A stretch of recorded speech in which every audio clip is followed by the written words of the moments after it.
Back with another stream today. It's gonna be, I guess a send off. I don't know what the meta is gonna shake out post ban. There's gonna be a ban and restricted announcement obviously on Monday. For those who have been following me, I've been known to be a BGX player, and I don't know if I'll be playing Gruul or BGX or whatever. So um, I'm gonna probably start out with Rock. Just straight black green Thoughtseize Tournament with Liliana with Luris. See how well I do with that. And probably try this again, depending on how the meta is. Like I really like this deck a lot. Just being a mid-range deck that has game against big mana, because I think that's the thing about um, black green mid-range is you're just so weak to big mana like Tron, Amulet, and I doubt they're gonna ban Mystic Sanctuary, and Mystic Sanctuary is just so egregious unless you just have like a Scooz in play. Um, so we'll see how it goes. I don't want to say this will be the last time I'll be streaming this deck, but I mean I do really like this deck, and I might play it every now and then. But I think it'll be TBA on what deck will be kind of the deck I'll be kind of just spearheading. I guess I'm pretty monogamous in terms of my deck choices. I like just sticking with the deck and just jamming it nonstop. So we'll see how it goes. But for now, this I guess will be like the final set now because I've been doing really well with this deck. I think I 3-2 to prelim, which is like okay, but I 6-3 to showcase with this deck and have trophied like I think 5 or 6 times with this deck already. So it's kind of a bittersweet moment, I guess. I don't know if I'll keep playing it. I mean, I was talking to a bunch of people in my Magic group chats and stuff, and one of my buddies like, yeah, this deck like really fits your playstyle. So I mean, I might just proceed with it because I really like Clothis. I think Clothis is probably what this deck needed in terms of going tier 1. Just being able to just be a mid-range like match breaker. It just sits there against control in mid-range and just wins the game. You don't have to do anything. Even against like Etron, where you're like, if you get stuck behind a bridge, like you just sit there and just eventually you'll win. I just love how you can just go aggro with the deck, like turn 2 Bloodbraid Elf, turn 3 Glorybringer. You can even do that with Clothis. You can go turn 2 Clothis, turn 3 Glorybringer. Like, there's a lot of games against Tron where you don't even need Blood Moon. Like, I'll just aggro them out without a Blood Moon effect and just go under them. And this deck can just grind with Ren and 6, Seasoned Pyromancer, Bloodbraid Elf, Chandra, etc., etc. So, but yeah, I've been playing this deck a lot because I was like, oh, like a week ago when they announced it, I'm like, I'm probably just not gonna play any modern. But I've been getting bored, obviously, with the whole shelter in place, so I'm like, I'll just play a couple times, whatever. I've been going 4-1 consistently. I think I went 4 and I think 4 leagues straight now. Just I think the last 2 leagues I've been barely missing the trophy. I think I lost against Goblins 2 leagues ago, and then the last match was against Etron. So which is kind of disappointing, but that's Magic for you. So we'll see how it goes. With the best being as they should be in a good spot. I mean, we'll see. It's hard to say, right? Like, I feel like once there's a shakeup, Burns always going to be like the top deck because you just try to go under whatever people's are trying to do. And that being said, I think we have a decent Burn matchup. At least my configuration with more removal. I have more Bone Crusher Giants, 2 Scoos, and the Clothis with like. So like if they do hit Snow decks, I would probably just cut the boil and add like a second Obstinate Baloth. That probably might be the only change I make to this 75 because I feel like I gear my personal list to an open meta and really try to like attack anything in general. But in terms of just the archetype, it's hard to say, like I said. I mean, you never know. Like, these snow decks could still be good. Like, if they just ban Astrolabe, like, blue, green, just mid-range could be good enough, too. Like, you never know with, like, Snapcaster Mage, Uro, and just a bunch of counter magic. It's hard to say. I think Urza is actually going to be really, really good. Just some sort of Urza build. I would argue that Urza doesn't need Astrolabe. A lot of people say like Astrolabe is gonna banning Astrolabe will kill Uro, and because it's so hard to escape, and Jund escapes Cruxa just fine without Astrolabe.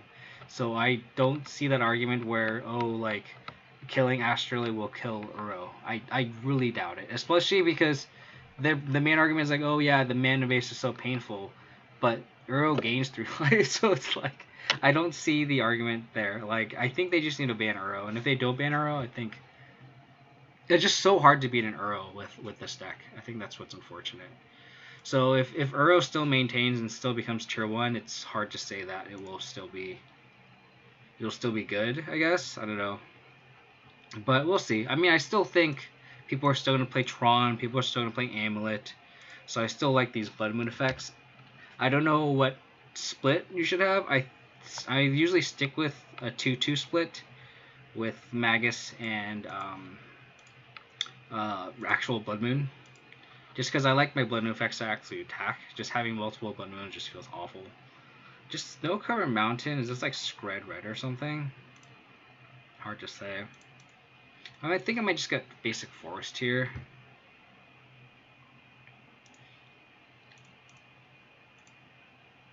And then just go Chandra next turn, and then hopefully it lives and we can Glowbringer the following turn. I don't think Earl will be banned just because what people... Yeah, it's hard to say. I don't know if that is a worthwhile metric. I don't know if money is the real reason why, because they banned Mox Opal, and Mox Opal was like expensive, right? So I don't know if that'll be. And they banned Splinter Twin too, when Splinter Twin was like $60. So I don't think the secondary market is on their mind. So I got a Chandra instead of Bolt here just because I kind of want the instant speed interaction. And it's just more mana efficient. And then if they don't deal with this Chandra, then we just like go off here.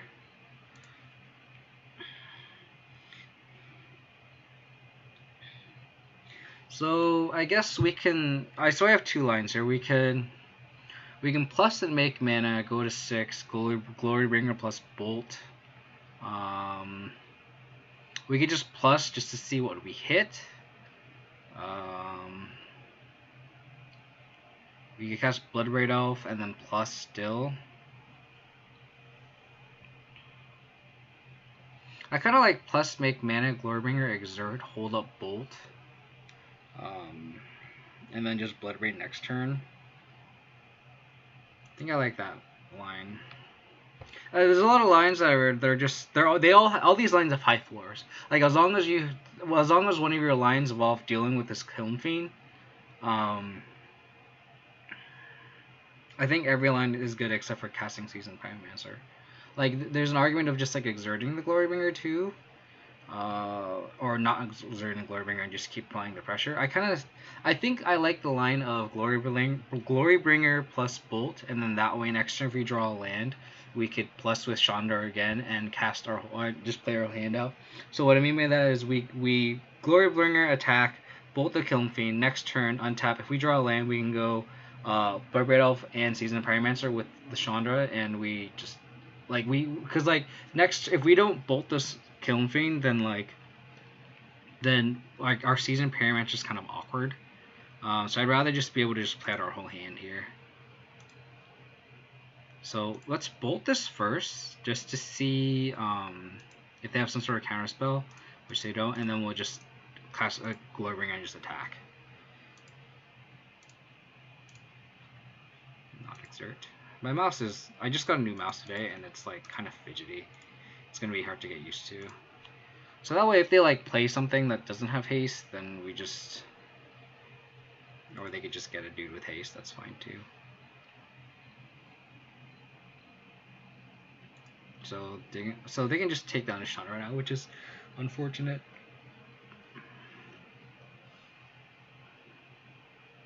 But the good thing is now we can exert the Glorybringer now. I'm just gonna F6. We can exert the Glorybringer this turn, and then unless they like double bolt our Glorybringer, and that would be kind of awful. Ooh, double Swiftspear. Crash through. Okay.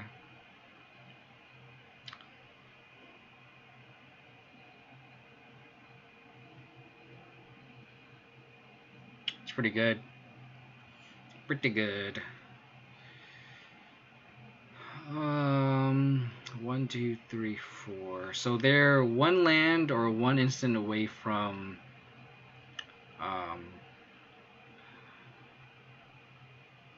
casting Bedlam Reveler. I think we just Blood Braid here and then see what we hit. Season Pyromancer is pretty decent. So that, because though I was worried because I don't like if they can Prowess can deal a lot of damage on the crackback, and I don't want to be too naked to it. Drawing a lamp was like the perfect combo too. So I don't think I want to exert here, because like we can just double block, and then if they crash through, it's like whatever.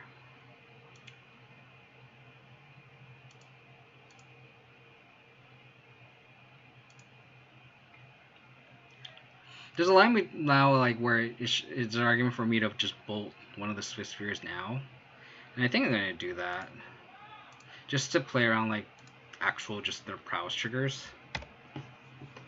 I feel like I'm gonna have to use bolt on their creature anyway. Might as well just do it now.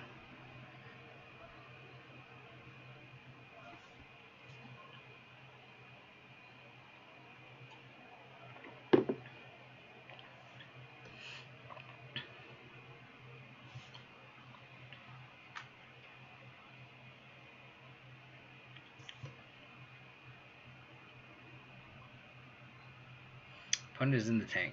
4 cards in hand. It's pretty scary.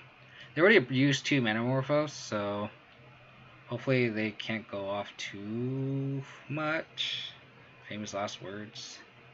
I forgot to mention, I guess the change from my last stream and this stream was I had a Questing Beast and a Chandra. I had a 1-1 split. I cut one of the Questing Beasts for a second Chandra. I went back to the second Chandra. I was just like testing the Questing Beast out just to see how it is. And there's a league where I think I went like 2-3. And like literally I drew Questing Beast, and every time I drew the Questing Beast, if it had been a Chandra, I would have won the game. And to explain that, I think I had like a match against Grixis Death. Oh, that's not good. Crash through is good. It was against Grixis Death Shadow, and like they had a Death Shadow as a 3/3, and if it was a Chandra, I would have killed them. I would have just killed the Shadow and it would just taken over the game. But they just had a big Shadow left and a Questing Beast, and they just didn't block it. Like it was just so awkward. So they just like sat there just with the Death Shadow, took the hit from the Questing Beast, and then Fatal pushed the Questing Beast and just went off, and it's just awkward.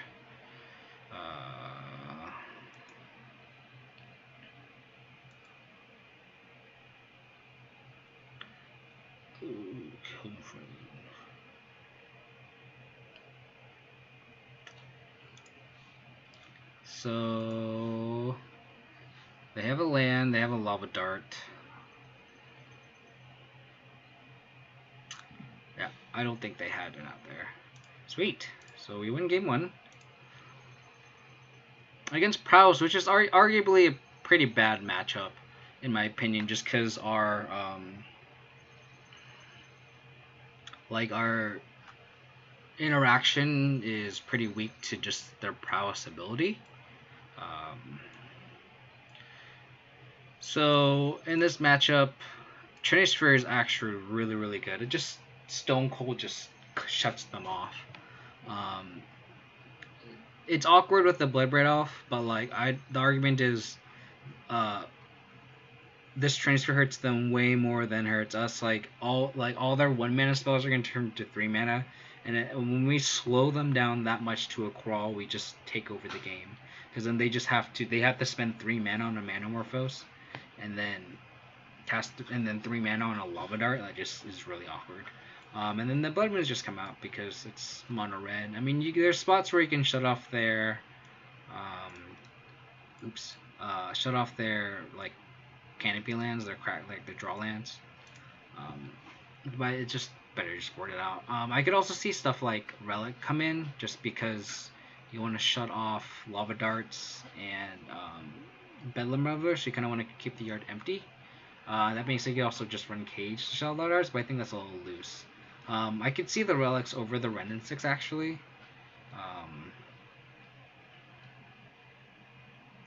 But I think that you might just be overboarding at that point. So Smash is like really finicky. Hopefully I don't misclick. I misclicked earlier today. I played a league off stream, and that was pretty awkward. So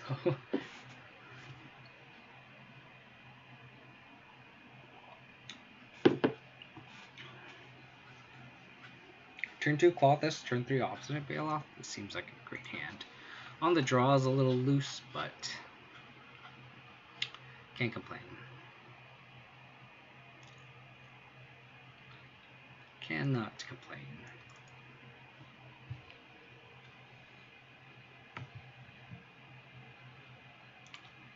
Ouch.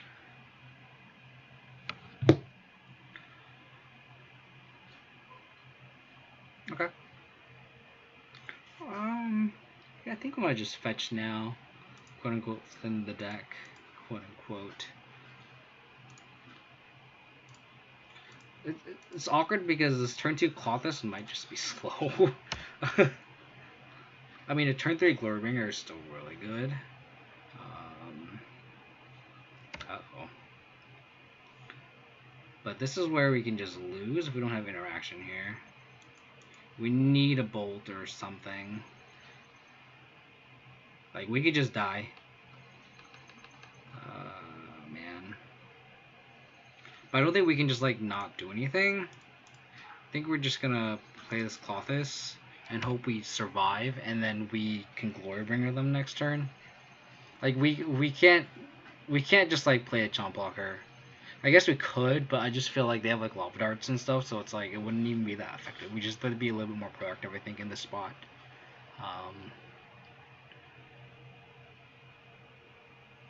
Cone Fiend's such a cool card. Hopefully your opponent just has dead cards in hand and not Metamorphosis or anything that just filters. God, that Cone Fiend's gonna be huge. We could just die. 6. Oh no. A Bolt here and we're dead. Oh, Mutagenic Growth. That's gross. Turn 3 kill. Yep, it's fine. This needed to be a Tritosphere, I guess.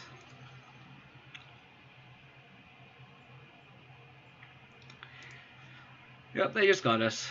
We got naked without any removal spells. I don't think we can Wall in that hand. Like, turn 3 Clothis, turn 3 Glorybringer. It's pretty good. How's it going, John? How is it going?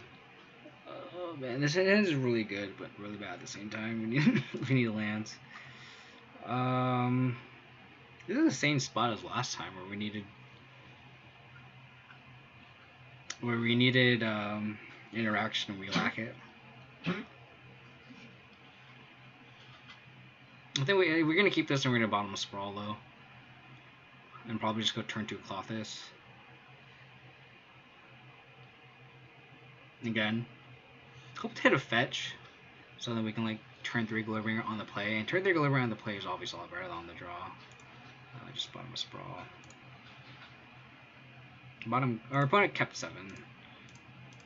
Pretty good.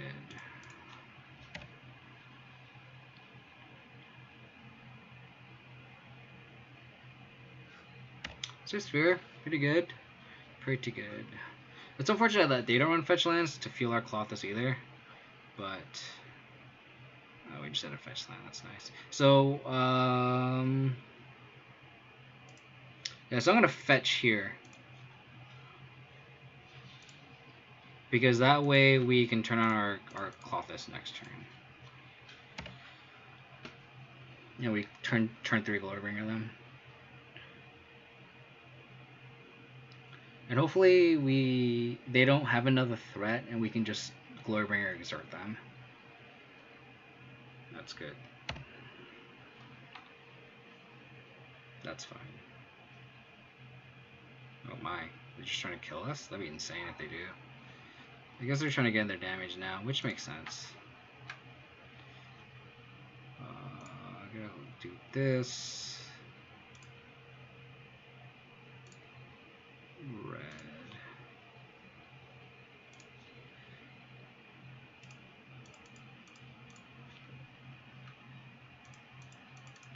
Bringer. Exert on their dude. Kept the one lander. I had a feeling they kept the one lander just because like they tanked on their opening 7. Uh-oh.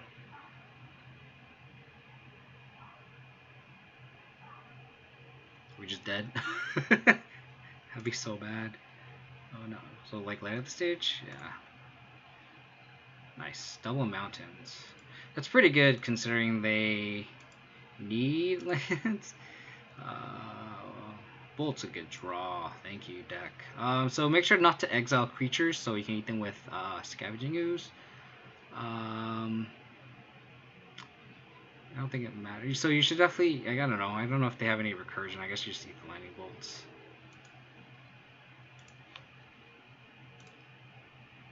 So play Scavenging Ooze. Eat a Swiss Sphere.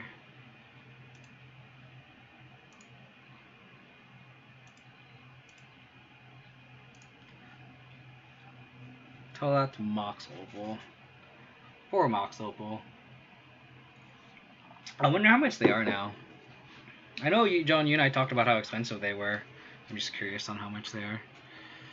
No, we're just dead. 7. Probably have the Metamorphose. Okay. They need triple bolt. That's fine. I have the stage again. That's fine. Killing Fiend plus Bedlam Reveler. Okay. So we're gonna have to start eating stuff in the yard.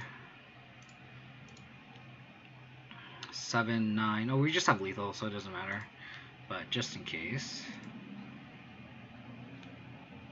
we just have lethal.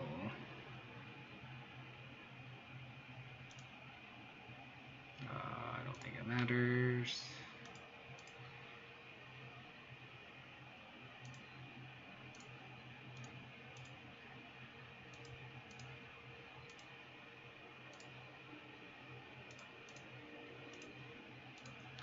Sweet. Off to a good start. Good start. Good start, deck. Thank you.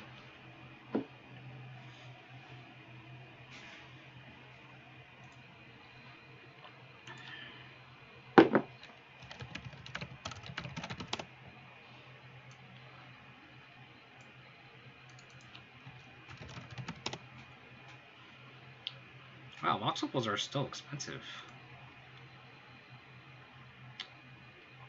$50? Are they played in Legacy? No, right? Because they have like Lotus Spell and stuff. Excuse me. Like, why else is Mox Opal so expensive? Huh? Who knows? No, we were just talking about like a person in the chat earlier was saying they didn't think Earl would get banned because it's too expensive, and they're worried that people might get hit by they're worried about like the secondary market and people's investments. And I said my argument was like, well, Mox Opal got banned. Mox Opal was like close to $100, right? And then Splinterton was like 60 when it got banned. So, how much was Oko before it got banned? Do you know, Steven?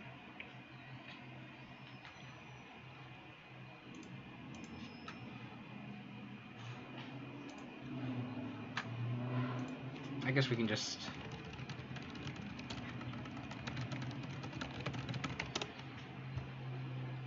GCA Dragonstorm.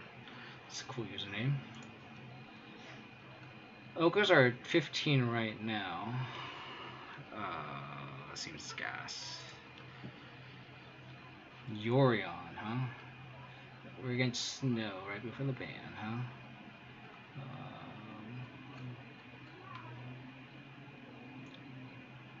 I mean, Oko at its peak was around 60.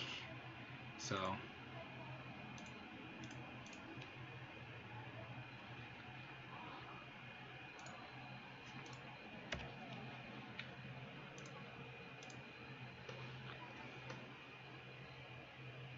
Point Mulligan to 6.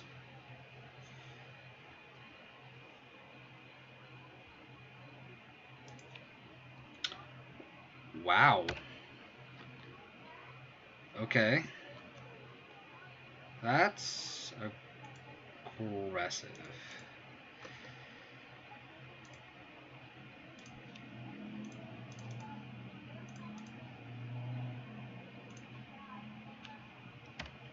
I mean, if they're gonna spend the first first two turns just killing your sprawl, like that's fine.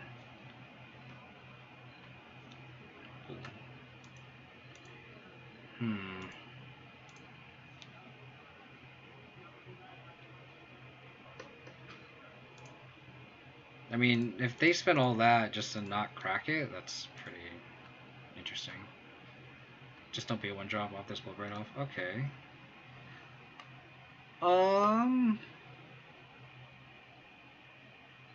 So like against like these kind of matchups where I assume this is some sort of like blue black like Demir control. Like there's an argument for just casting this Bunker Giant and then just being more aggressive on the battlefield.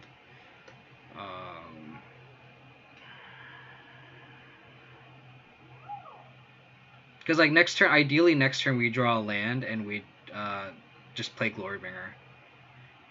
So then that way you can just keep attacking.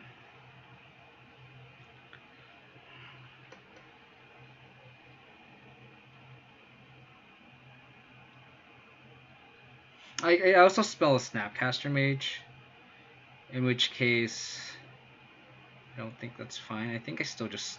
I feel like I stomp here, just to get the value.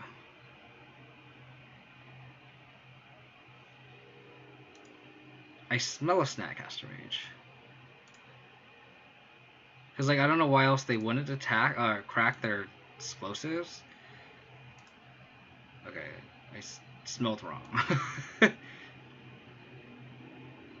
So they put an E on one and then just decided not to crack it. It's so weird. Why would they do that? I think it was at least Earl's price. Yeah, I at least, right? So I know it's played in a lot of formats too. Emery. Okay. Sure. That makes sense why they kept the E. Makes sense. So this is abundant growth, so I guess it's just some sort of like Sultai like value with Emery.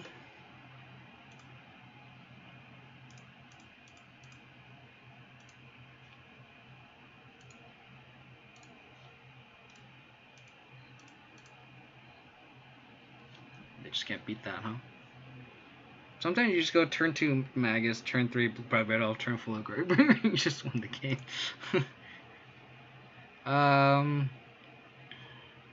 So it's like a lot of value Yorion with Emery. I guess it'll be difficult to kind of sideboard here because we kind of want all this yard hate. Like, do we want Oof? I guess we do because we saw explosives. We saw explosives and Mishra's Bauble, so I guess the Oof is pretty good. Do we want this Boil? I mean, they're Simic based.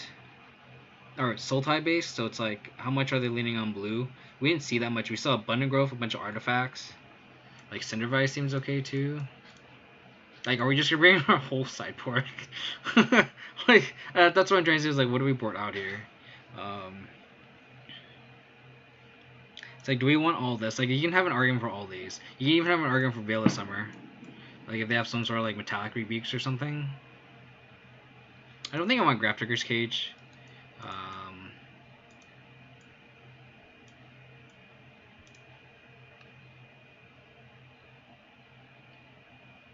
What sucks is it stops creature cards, but like if they have like Word of Invention, like it doesn't stop that. That's what sucks with Grafdigger's Cage. I think I want the Oofs. I don't want the Trinosphere. I don't know why I accidentally brought that in. So 2 Relics, 2 Cindervines, and a Boil. I feel like the Blood Moons are actually just okay. I don't think they're actually really that effective in this matchup. I also don't think the Rens are that good either, so I might just like unless you're just gonna threaten ultimate this whole time. The Rens do just sit there and win the game because they can't really pressure it that well either. So I might just like trim the Maguses. I feel like they have answers to it. Maybe I just trim Dorks because it's just gonna be like a mid-range match. Like that. Do I just like trim Chandra? Start trimming stuff. Let's go like that.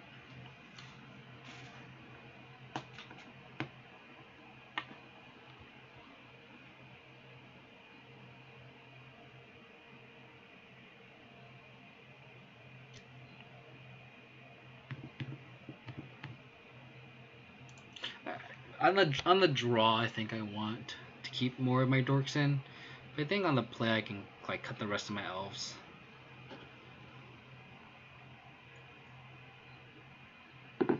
Saying this turn 2 Clothis seems pretty decent.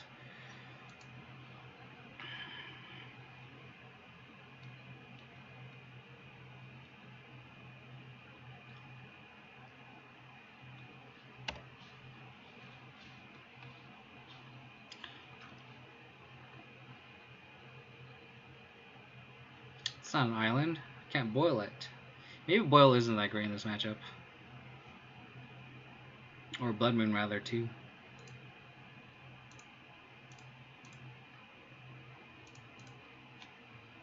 I'm assuming like they have like Fatal Push and stuff too.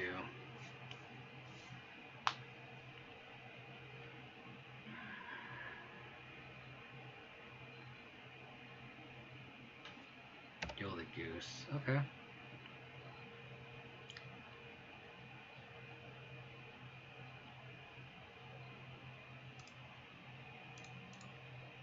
Play the Clothis now.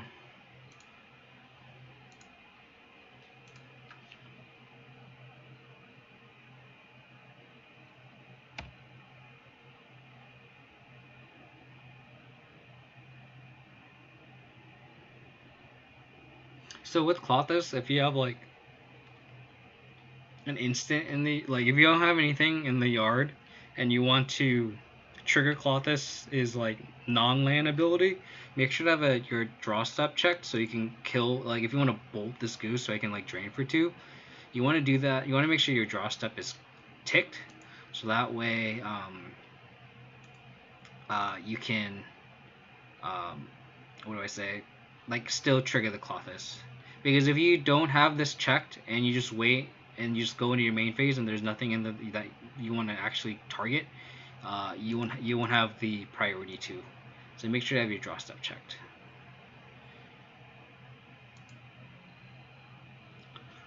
So this Clothis is keeping that Emery in check, fortunately for us.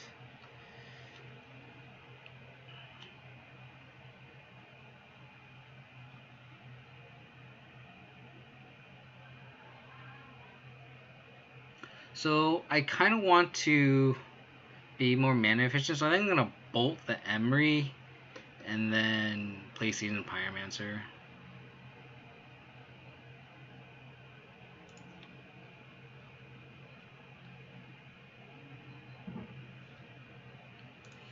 Target the artifact.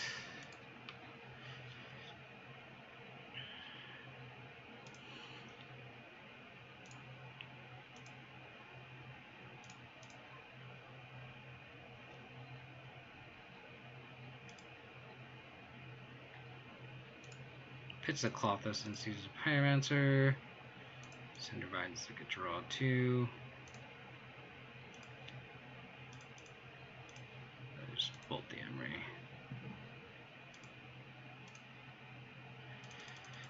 So if we're against Sultai, I don't think I'm too scared of turning on my Clothis into a creature.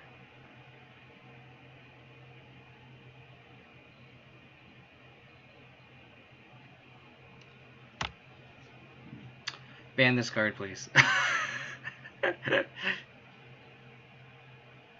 Just ban this card.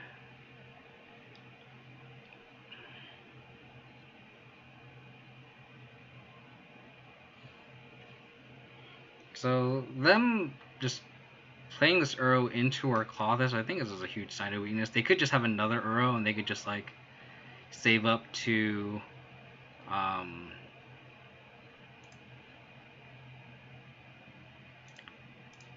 like cast it and escape it, which they can do next turn.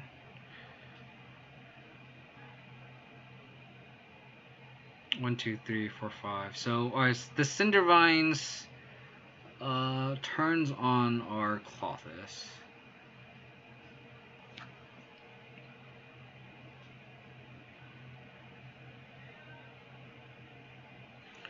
So I think I'm going to Utopia Sprawl my forest, cast Cindervine, stomp the Gildagoose, and just attack for 8. And then if they have Uro, they Uro us.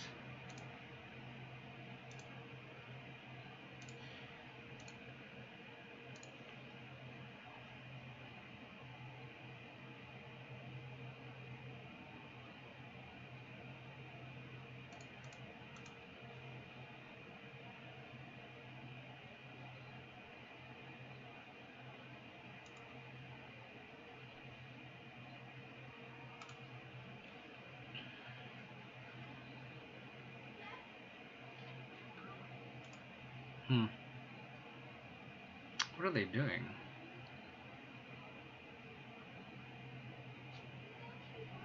Abrupt Decay.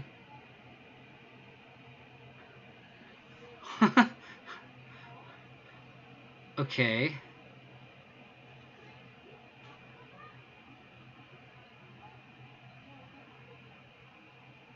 Huh.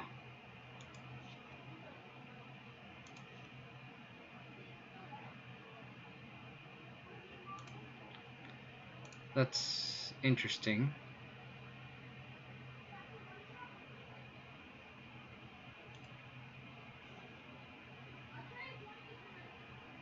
Okay. 8, so they go to 5.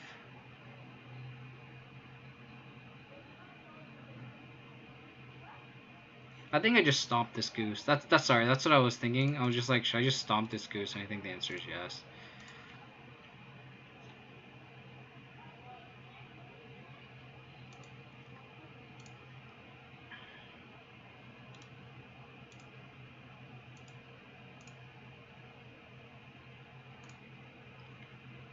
They go to 5.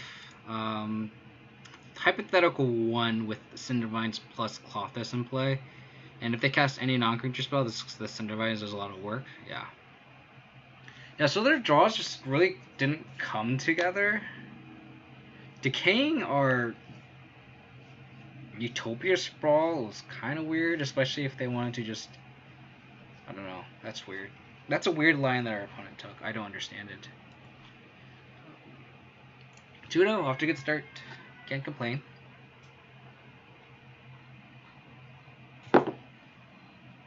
Cannot complain.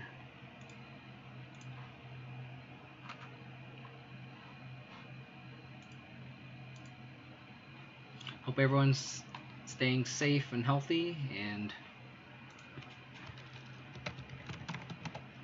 having a good weekend. I'm not looking forward to work tomorrow personally. But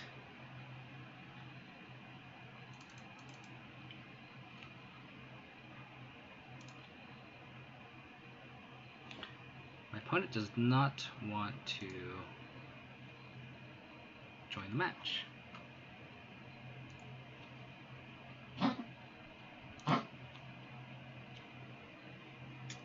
This hand's trash. This hand's better. This hand's better. Turn 2 Blood Moon. I like it on the play. It's pretty decent. Pretty decent.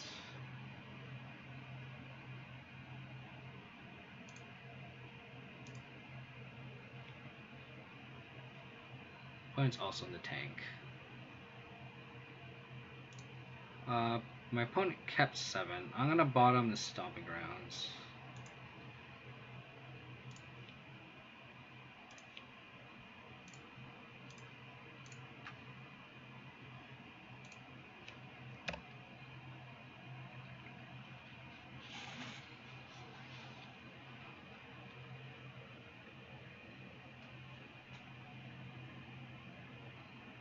Thoughtseize. You got it.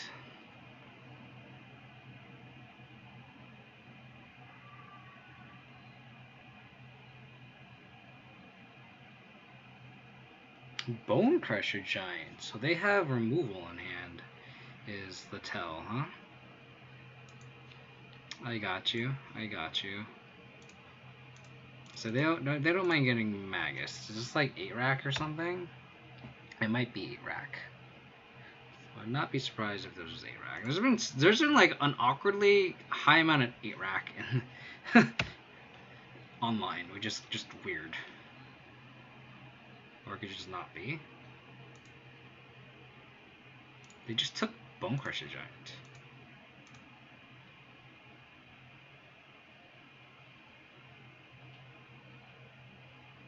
Oh, they just have Terminate. That's fair. So this is like Grixis control. Interesting.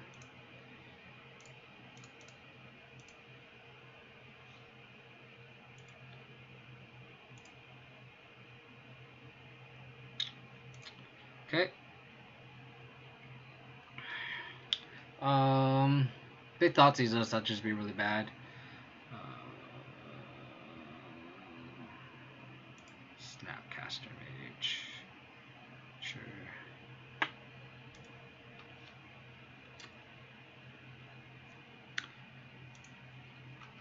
So we need something off the top. Clothis would be probably the best top deck, just because it just sits there and just kind of win the game. Bloodbraid Elf will take just to have some more pressure. Glorybringer. So we have a lot of live top decks here that are pretty good. Or we could just draw an Arbelf. Arbelfs just suffice as well, apparently. Just play this.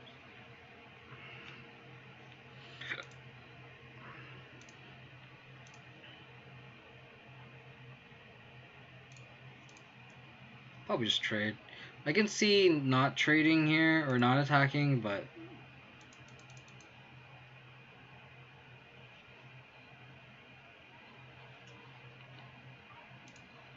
Astrolabe. That card's supposed to be banned.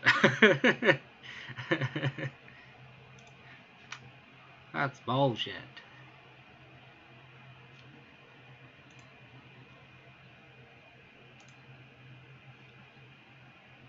That's fine.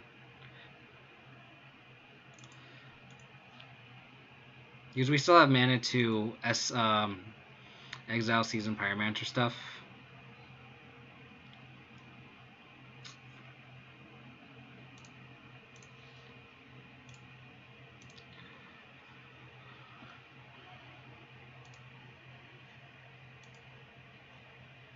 The good news is our opponent also kind of has a weak hand.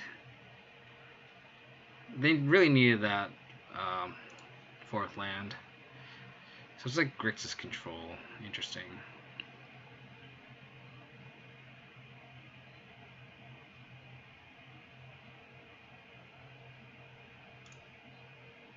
Okay. That's a good draw. So they bottom. So I'm gonna fetch. Make some tokens and just F6. If we draw Bolt or Bloodbraid Elf or Renin 6.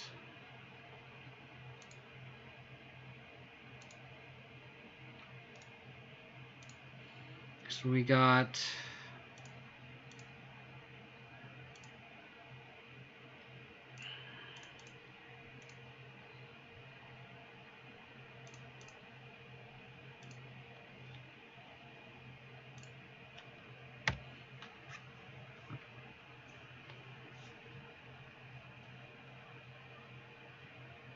man. I just when they untap with Jace, it's just so bad for us. So just looking forward to the sideboard: Relics, Veil of Summer, Boil, and probably a Blood Moon.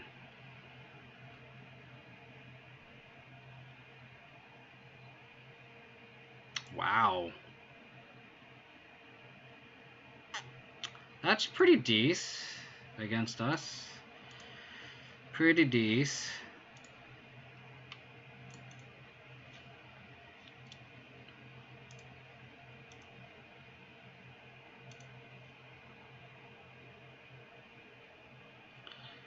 Card doesn't really do anything.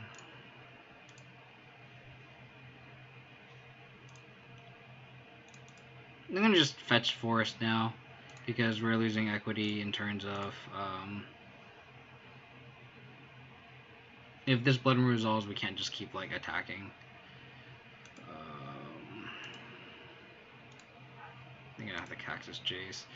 Our win con might just be Ren to ultimate and then just hope to talk deck Bolt. That might just be our win con here. Because I don't think we can beat Jace plus Celadon in a fair matchup here.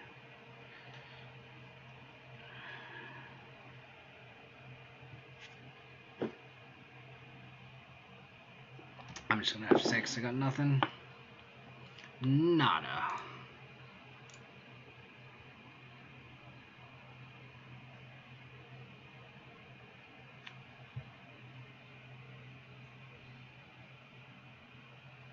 I mean, the likelihood that our Ren's gonna get there is pretty low just because they have lightning bolts and such.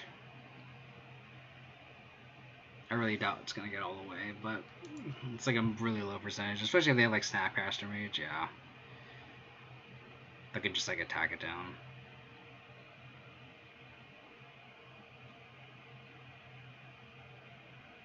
They just have another bolt too, or they could have a K command too. K command bring back snap seems pretty good. Yeah, that was a pretty good turn. Not gonna lie. I think it's safe to concede here.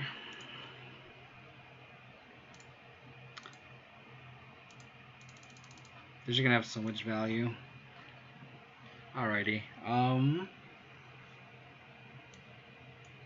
Boils, Relics, Veil.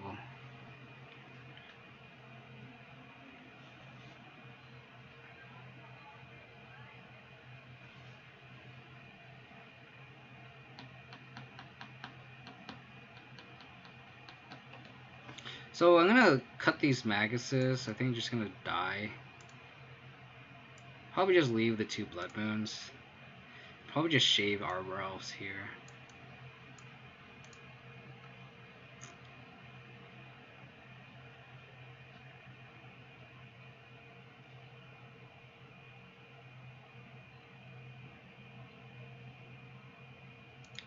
Yeah, let's just go like this. Just go like this. Oops.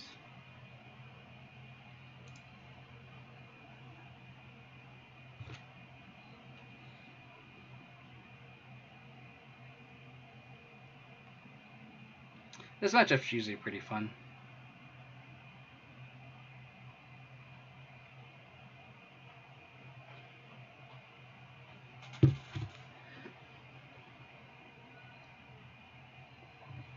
God, I just hate Jace though. Jace is just so good. They untap with Jace, they just win the game essentially. Just the card quality with the fetches is just so good. Which is why Blood Moon seems better. I could see an argument for having the 3rd Blood Moon coming in, but I think you just don't want too much air. The Boils seem pretty good in this matchup. There's an argument between like Boil and Choke, and I think Boil is just better because Choke can easily just get bounced by Aether Gust. Aether Gust is just very common in sideboards right now. So I think Boil is just better in disrupting them.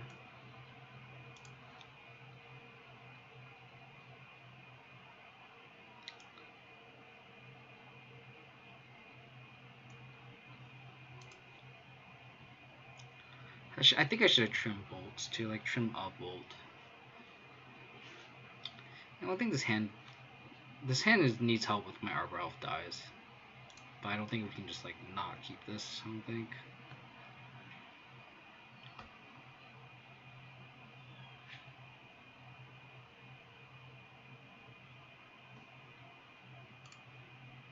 It's awkward, but I don't think we can mold in this in a mid-range matchup. Like it's a Thoughtseize deck at that. And then if it gets pushed, it gets pushed. Ooh, Inquisition. Probably take one version giant? Yeah.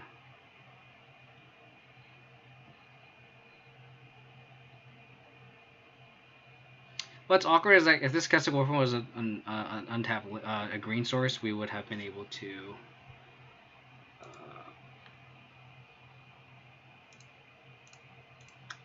We would have been able to cast a split right off.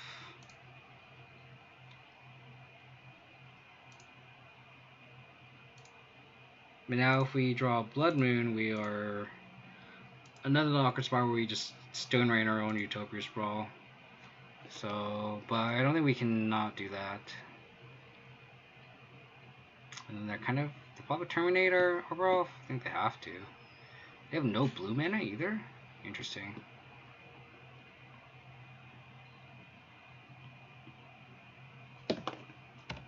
Thoughtseize. So either gonna take Chandra or Blood Red Elf.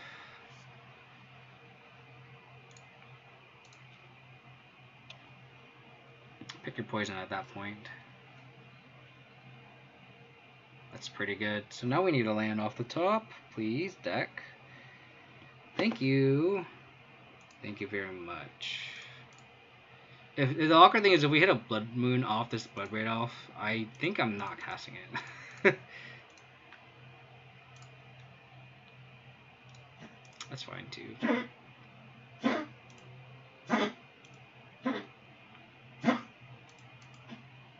So I'm actually like pretty happy that with this setup, because now this Keswick Orphan can just take over the game. Just sink mana into it every turn, and then if they have to keep fatal pushing an elemental token or like fatal push a Bloodbraid Elf, it's like okay, sure.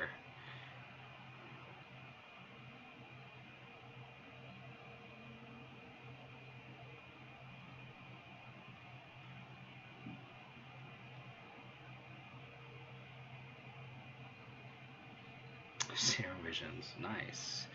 Serum Visions in Modern. Have to love it.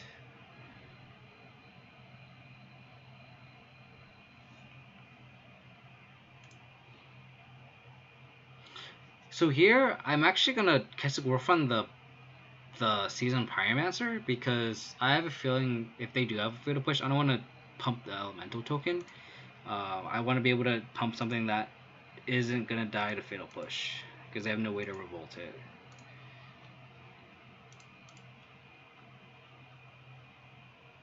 Just get a mountain, and then if they do kill this Seasoned Pyromancer, it's fine.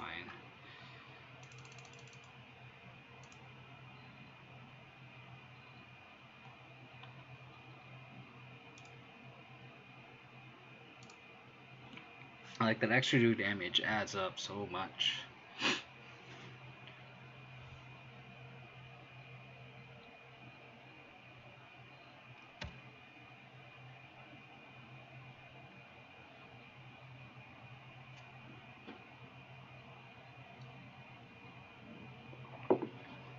Command, huh?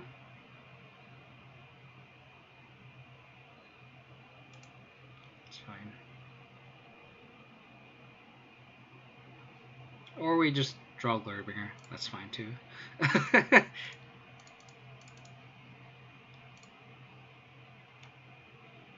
Seems decent.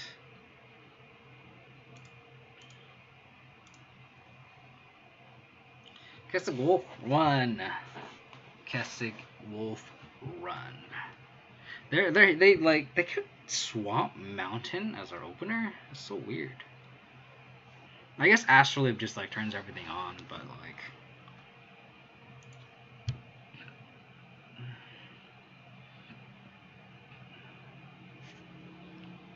think we just keep this the same.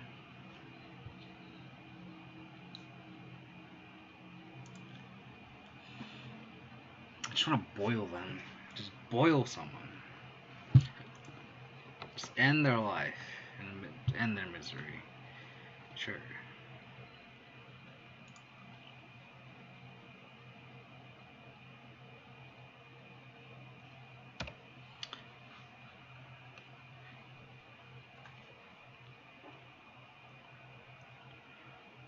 Bolt, huh?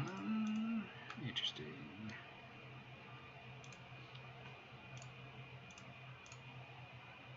I've seen a lot of blue-based decks force Utopia Sprawl too. Pretty aggressive.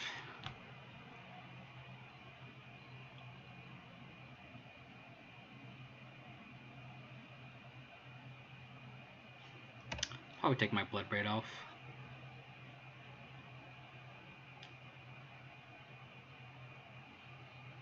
All I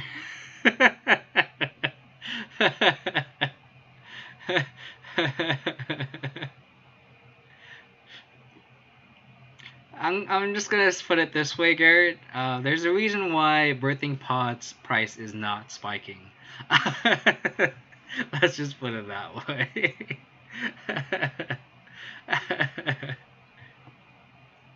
Pod life matters. That should be your hashtag. Is Pod lives matter.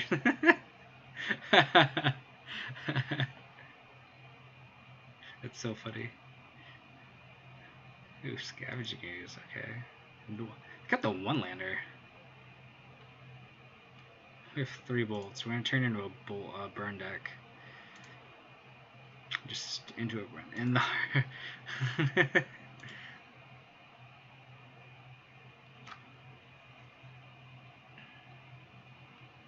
Lucky.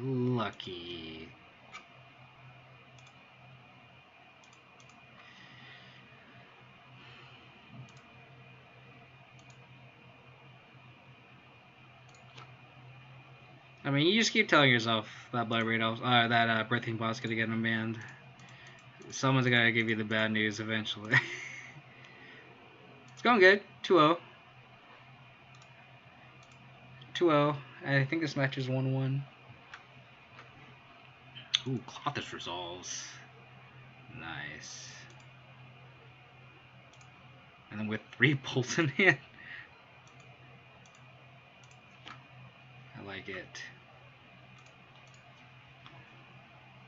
Is gonna fatal push my Bloodbraid off?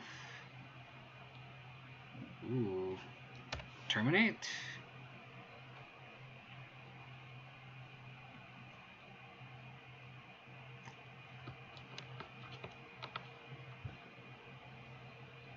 Stomp. Okay. Sure. I love Stomp. I love Bunkers Giant. It's such a cool card.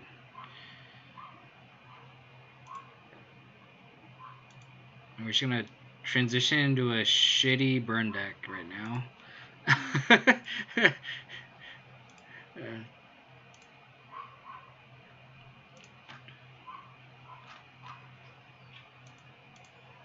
I don't know how mana efficient we want to be. I think we can be pretty patient with these bolts. And just wait until they tap out. I don't want any of these bolts to get hit by a counterspell or something. Like, there's no point in just throwing them off, I don't think.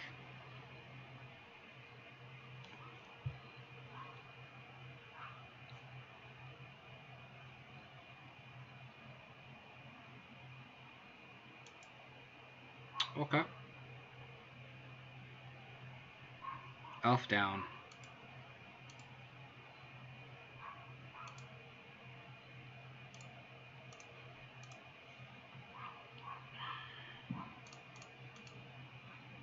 I think we just go face on all these. 2, 3, 4. Yeah, so then if we top like a Glorebringer. If we talk like a Glorebringer, do we just win still? I think I'm gonna hold off on this particular bolt.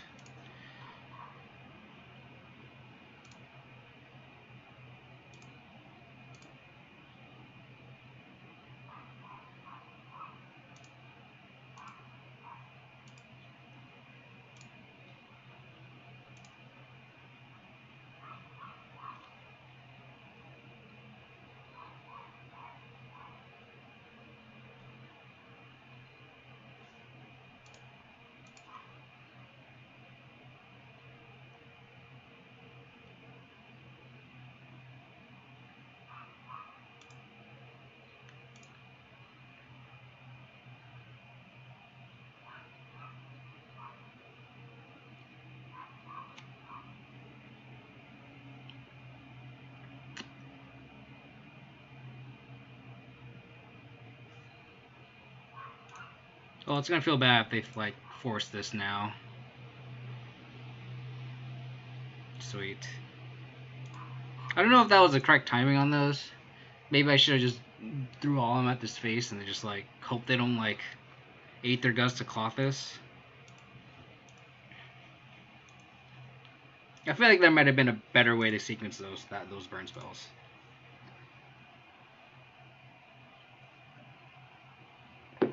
I don't think I played that right. It just feels like I didn't play that right. Yeah. I felt like maybe I was like, oh shit, maybe I should wait and see if they have a way to like I'm thinking if they have a way to like force the bolt and then like Aether Gust to Clothis and have like another Aether Glass backup, but then they need another land and they had like 4 cards in hand, I think. So that would be the perfect answer. But like, even if the Aether Gust to Clothis, like, we could still draw it, but then they'd still be at 3. I don't know. That's hard. I don't know. I feel like I had to rewatch that match just to see if I could have played that better. If I needed to wait another turn just to make it, just to be sure that these bolts are lethal, like maybe I should just wait another turn. But I felt like if I had a Glorybringer off the top, that was my time to just tap out for it because they only had 1 mana. So it's like, but then if I play the Glorybringer, then I can just be more patient at that point and just wait even more. And maybe it's just better. Maybe it's just better just to wait. Yeah, they would at 2. But then I'm thinking a way to like for them to like bounce the Colossus and then just like protect it with counter magic is my fear.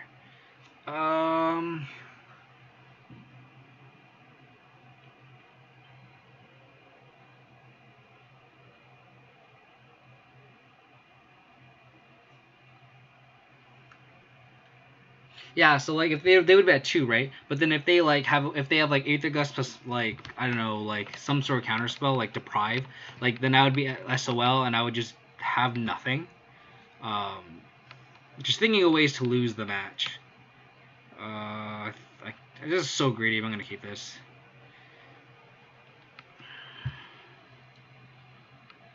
There's a lot of interaction if I miss my land drop. I think I'm gonna play my Utopia Sprawl first, just so I have red mana. Because if I play Arboreal first and I get Thoughtseize and get my Sprawl taken, then I have no red mana for any of these spells in my hand. So I think I want to play the Sprawl first. I usually want to play the Arboreal first, so you can have if I top deck another land on turn 2, I can play Chandra on turn 2. But I think it depends on how greedy you want to be, and I think I'm so greedy with this hand already. I'd rather just play the Sprawl first.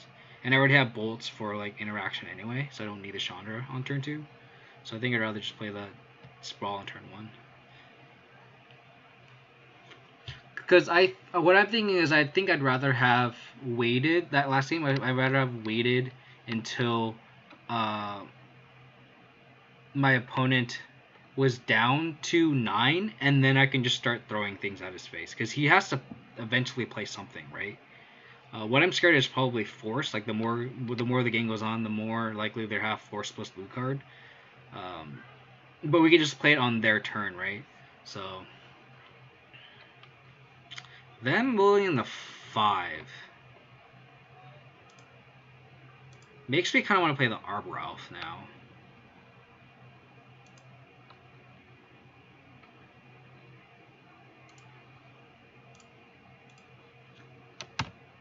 That being said, if I have an Arbor Elf in play, I think they'd rather just push the Elf versus like casting a discard spell.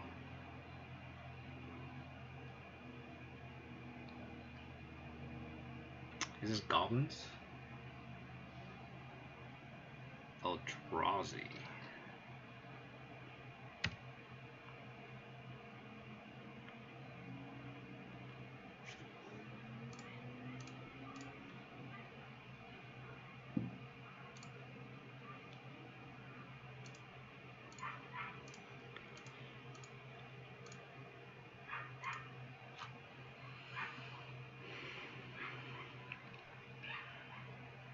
Don't ballista me. Red green Eldrazi. Chalice.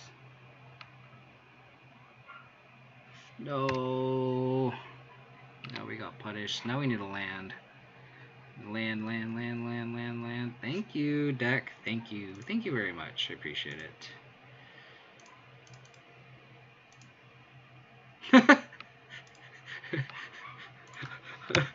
So when you're against Eldrazi and you the good guys are the Eldrazi, I guess my deck's pretty egregious. Because Eldrazi should always be the bad guys.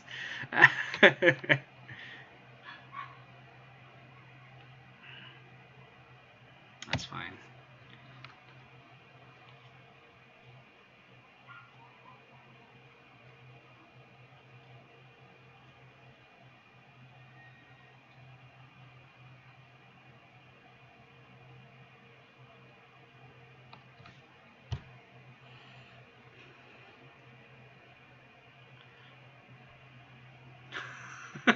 No, we're both green red, so.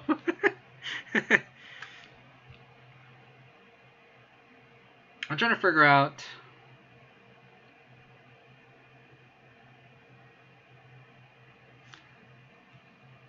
I guess I just make mana here.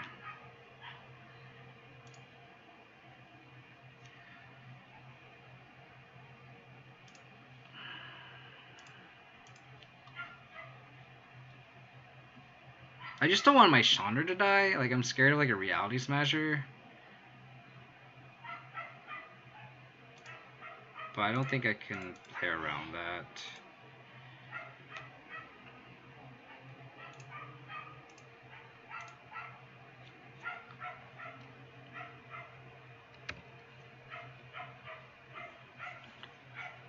So we need another pip, and then this Clothes is get turned on. Hey, Green Red Eldrazi did win a GP though, right? So it can't be too bad.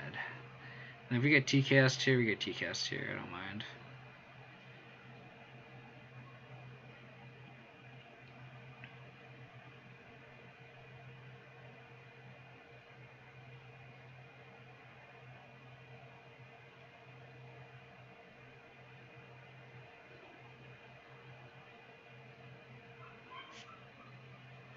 Karn the Great Creator.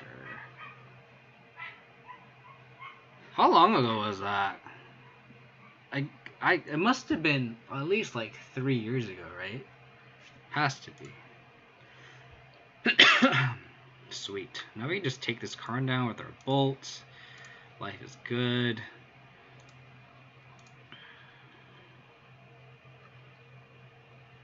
Eat this Bone Crusher Giant. Hopefully we hit something off this Chandra. So then we could turn this Clothes on. We don't turn this Clothes on. That's unfortunate. So I guess we just shoot this guy down. Oh wow, it's longer than that? 4 or 5 years ago? That's crazy. Has it really been that long? Golly. Is this... Okay. Same thing, huh? So we have 2 draws to an Arborel for Utopia Sprawl just to turn on this Clothes. Blood Moon's a good draw. I will take Blood Moon.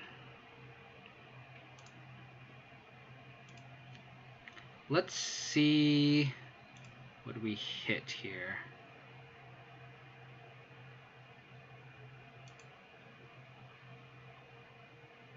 Oh, that's awkward. I wanted to see if I could hit a Glorybringer. Oh man, that's awkward.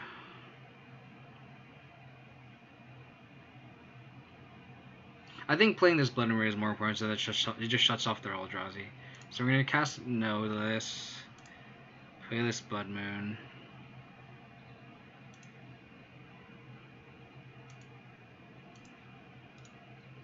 That sucks. It's always hard to predict what sequence you should with Chandra. Because like, even with, yeah, that's just awkward.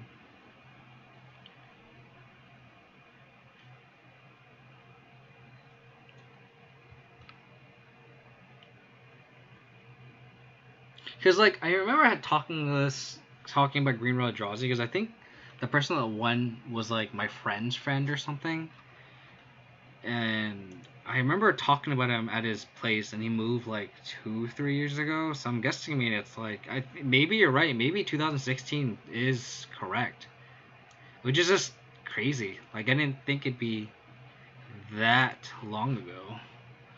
I don't remember what's in there. Like, is Collector Roof even that good? Like, I'm just gonna look up that list, right? Like, Dismember, Lightning Bolt, Mind Stone, Reality Smasher. Eldrazi Obligator is kind of scary if they like steal our Blood Braid off.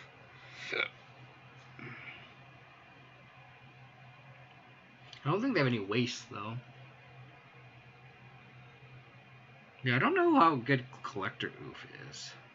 I think Cindervines is fine. Just because we saw Karn. So, I guess we just board in as if it's just like Eldrazi Tron. And just board these out. And then I don't know how bad Lightning Bolts are, just because they do have like Obligators and stuff. I mean, the list that like won, I remember they had like Noble Hierarchs. So like, I don't know if I want to board out the Renin 6s.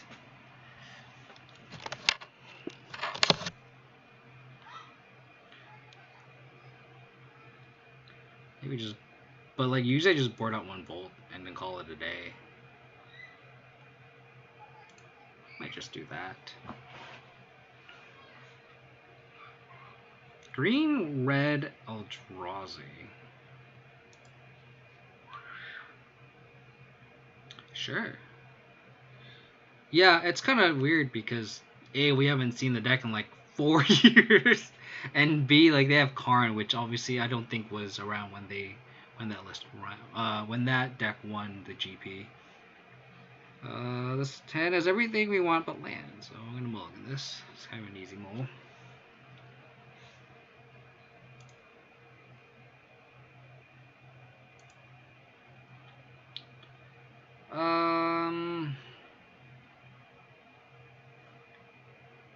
I think I'm gonna have to bottom the Glorybringer here.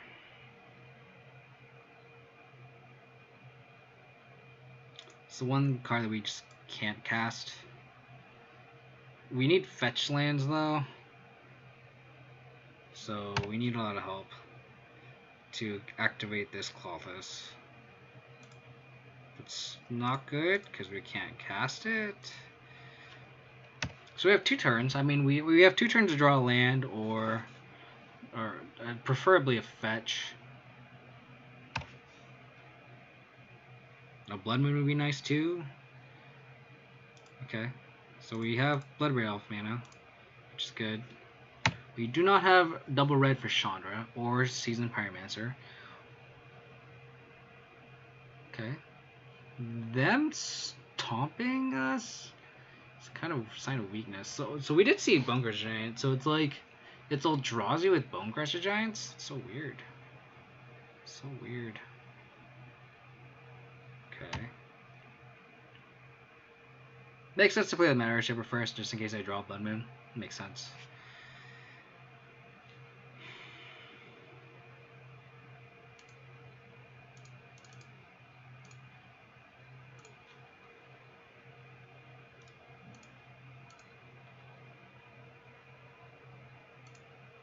If it's another Matter Shaper, I'm gonna just tilt. Oh, Thought Knot's here. That's fine. Probably take our Seasoned Pyromancer. Or, sorry, probably take our Chandra. That makes more sense.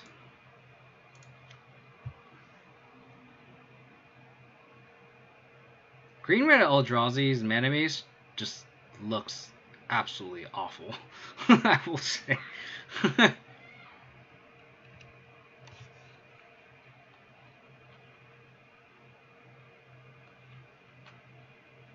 Matter Reshaper. What do you mean? Matter Reshaper is just like Kitchen Finks. I don't know what you're talking about, dude. Right? What's the difference between Matter Reshaper and Kitchen Finks? They're the same thing.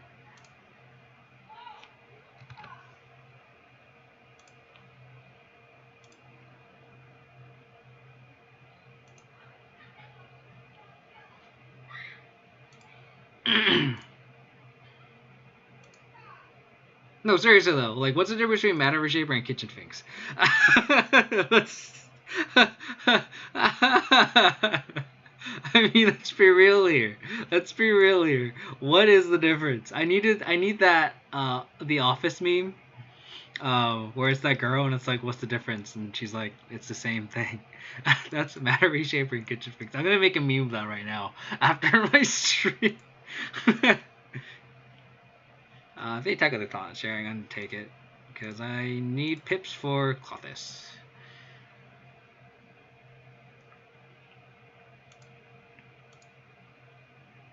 Finks is, I mean, whatever you say, whatever makes you happy, right?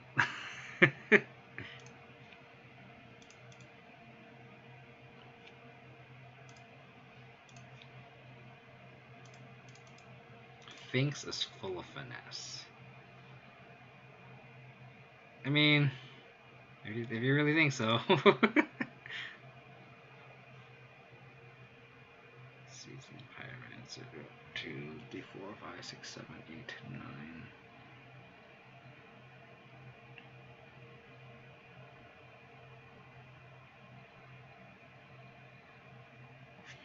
Hey, the elf, just in case they, I don't know, if they have like some, I'm scared of a dismember, but like, if they had dismember, then we're kind of just like fine with it.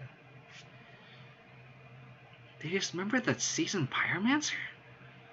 What the hell is going on?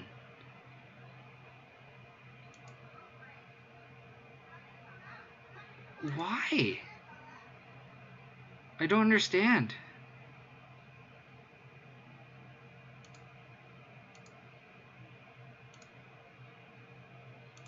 Huh.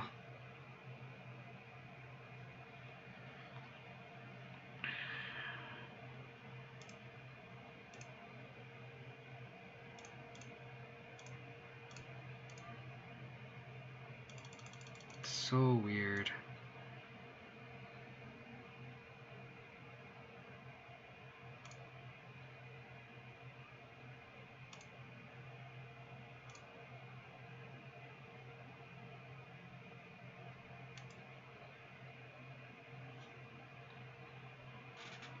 Yeah, but you could say the same for Matter Reshaper.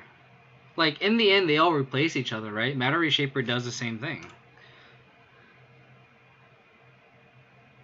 You could argue that Matter Reshaper does the same thing. I'm sorry, Garrett. They're the same thing. Yeah, I don't think they understood that Clothis survives that. Which I don't think it matters too much. We have Keswick Wolfrun just to trample over. So, like, I don't think, like, if we had dismember the Clothis, right? Like, we would have the Seasoned Pyromancer instead. They'd be at 6, and we could generate 2, 4, 5, 6, 7, 5. So we can do +5. So whatever they block, we can just kill. Like, we just kill them. So I don't think it really mattered in the end. It's unfortunate that they just didn't know. I feel like this is one of those situations where if this was in paper, you tell your opponent nicely so like they learn. But I feel like online you just come off as a dick. You're like, oh, you didn't know that? I don't think it did. Like, yeah, after you look at my draws, I don't think it did. If my opponent plays out their hand that last turn the same, they would have dismembered the Clothis. They wouldn't have been gotten drained. They'd be at 6. I'd have 2 Bloodbraid Elves, a Seasoned Pyromancer, and an Element, and an Arbor Elf to attack, to crack back. I'd be able to deal a lot of damage through all the blockers, I think, and kill them with Keswick Wolfrun. And if not, then I think I'd wipe their whole board, essentially. Because they have Matter Shaper and Thanacer. Like, I pretty much get to just go all in on my Keswick Wolfrun. Their Noble Hierarch dies. And then, if they block like Bloodbraid Elf, then I just grow that Bloodbraid Elf, I draw a card. And then if they don't die, they're at a low life total, and I draw a card. I still probably have another Arbor Elf, and another Bloodbraid Elf to attack through next turn with Kesselgolfun. So I don't think it would have mattered. Like if that was all they had, I don't think it would have mattered.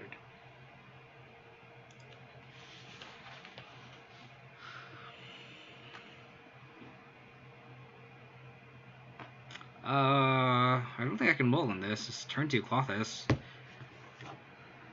Put mulligan to 6. Put mulligan to 5.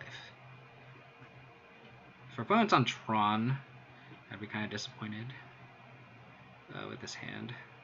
We're on the draw. Put mulligan to 5. If opponent's on Dredge, I'd be very happy with this hand. Opponent is on Dredge.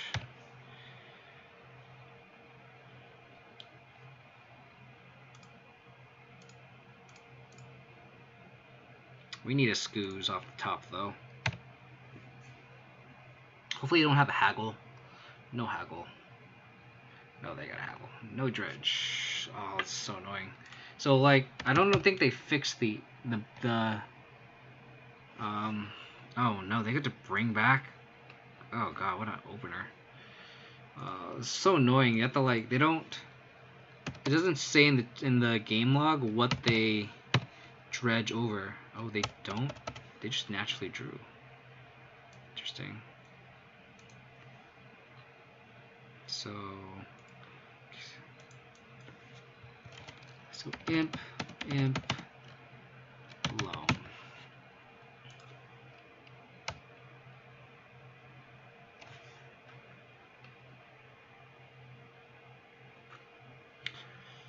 Yeah, so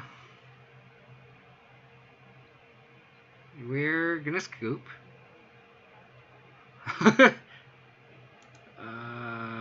I don't think it's worth playing this out.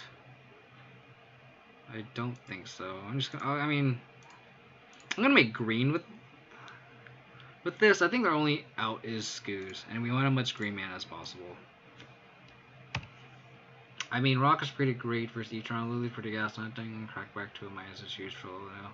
I mean, Finks being a real creature is better card advantage than the Reshaper drawing. This card maybe as well. Whereas I would supply, I think there actually be different cards in this. All I'm gonna say is they're both 3 mana. They're both 3/2s. They both, when they die, they both have a die trigger. They're the same thing, Gar. How's it going, Zarkai? Dredge is indeed the final end boss.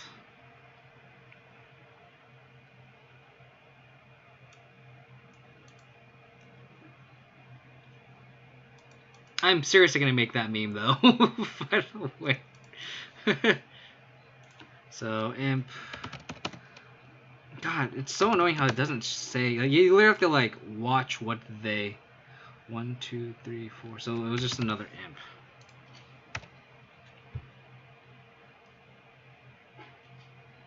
Tired? Why are you tired, buddy? No long day? I'm gonna concede because I can't beat that opener, and I'm gonna hope I just have yard hate. So angers, Grafticker's Cages and Relics. The Blood Moons come out because they don't really impact the board. And I think Chandras are just a little too anemic. They're just a slow removal spell. I think this is fine.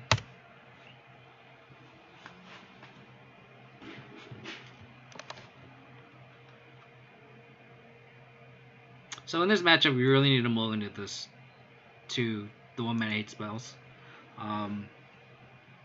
Like a turn 2 Clothis, as you've seen, like even on the play is not fast enough. Like you just need to mulligan to these. And you could say make an argument from just mulligan to Anger of the Gods too. Like if you mulligan to 5, you have an Anger of the Gods. Like maybe you have to keep that if it's playable. But like generally, you need to mulligan aggressively to even like a turn 2 Scooze might be turn 2 Scooze actually is acceptable. But more often than not, you want to mulligan to Hate spells. God bless your soul.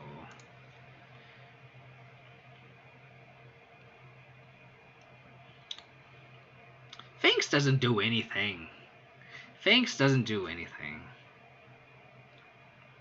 If I had a Finks instead of a Cloth, this would have been so much worse. Pull Mulligan to 4. Hopefully none of them is an Ancient Grudge. Mulligan to 3. Hopefully it isn't an Ancient Grudge. Let's hope that none of those are an Ancient Grudge. Alrighty. Mountain Grafter's Cage.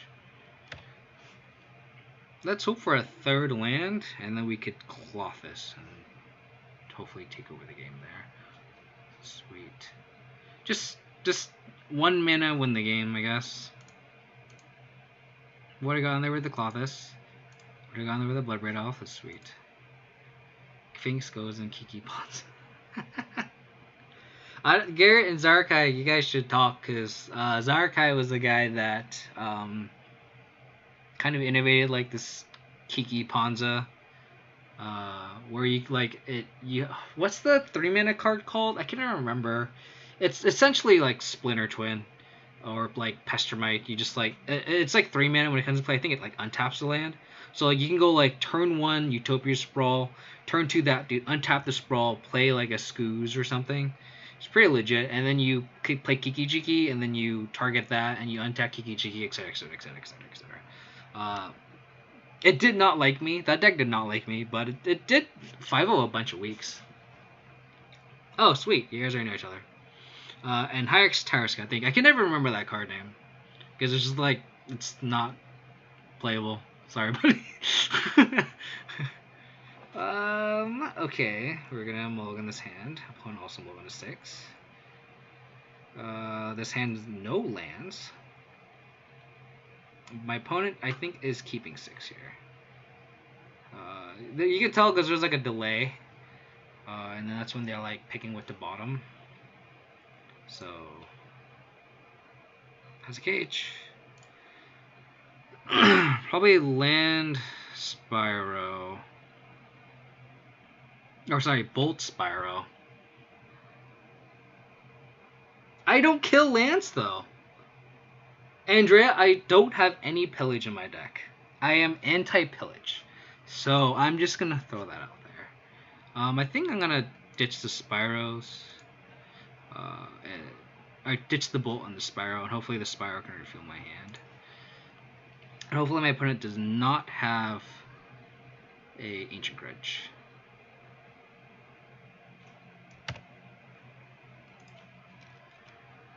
Thug. Creeping Shell. Okay. Sure.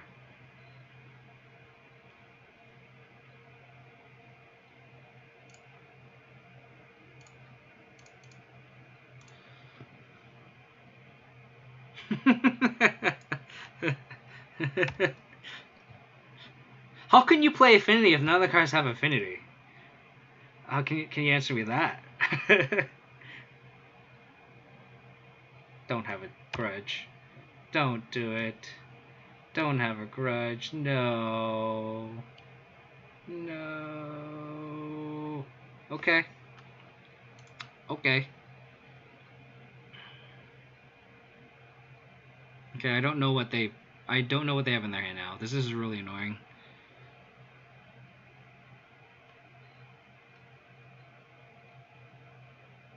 I don't know what's in their hand, so they have... That guy can't come back.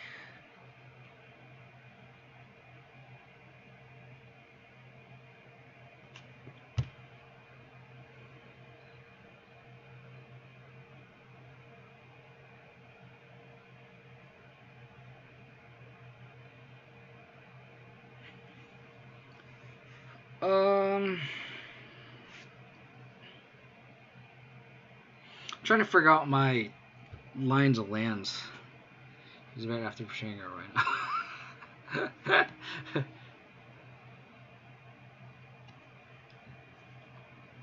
Yeah, they have 2 chills.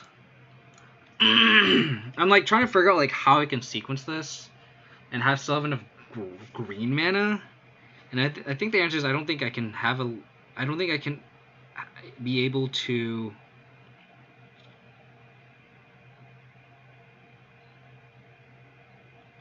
have 3 green mana, and because I can go to 9 and like play Sprawl and then Scoos, but I don't want to go to 9. I think that's too greedy. I think I'm gonna get a forest here. Ah, so awkward.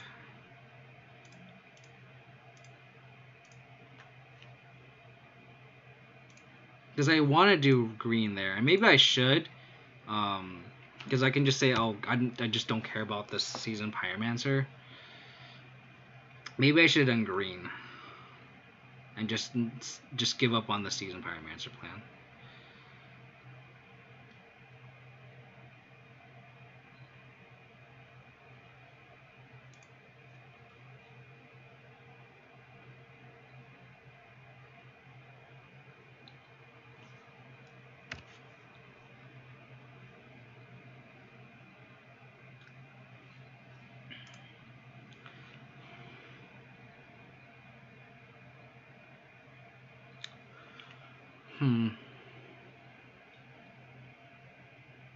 So I think I just want to hold up the Scoos. I don't think I want to play a Bloodbraid Elf here.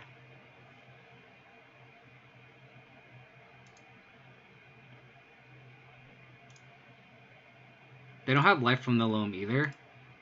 So it's like, I think they need to start naturally drawing and then hope to hit lands.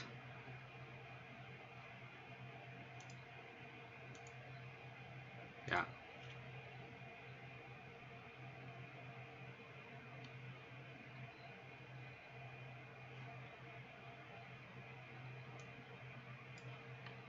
That's fine.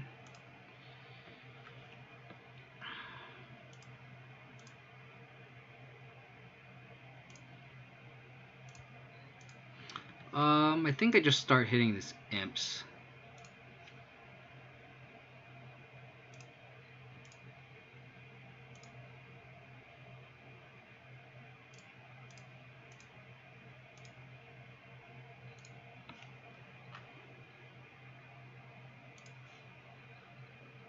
That was a green mana, that'd be sweet. Just like Wolf Run.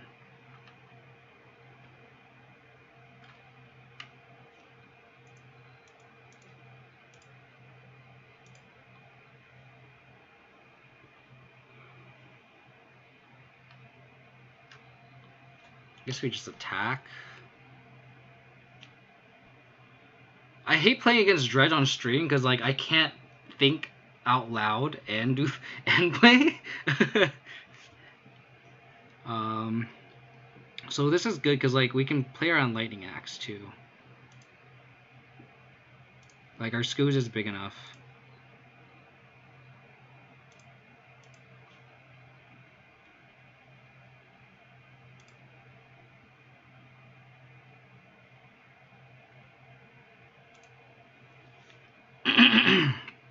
You hate to play against Dredge on stream, or do you hate playing against Dredge? No, I actually don't mind playing against Dredge. I think it's very skill intensive. There's a lot going on, and I like that there's a lot going on. I like playing it online. I don't like playing it in paper because especially when your opponent has a messy ass graveyard. Like, dude, I don't know what you're doing. When it's online, we can see everything. I like it because you can just play around everything, right? Oh no. So here, I'm going to exile the Ox.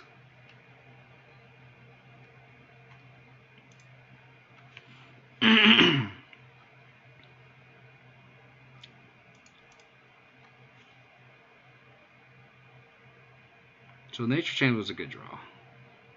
So so if they have like a Cathartic Reunion in hand, that's kind of scary. They have like 2 Thugs. So I think this is fine. Because now they could probably sack this and then dredge whatever.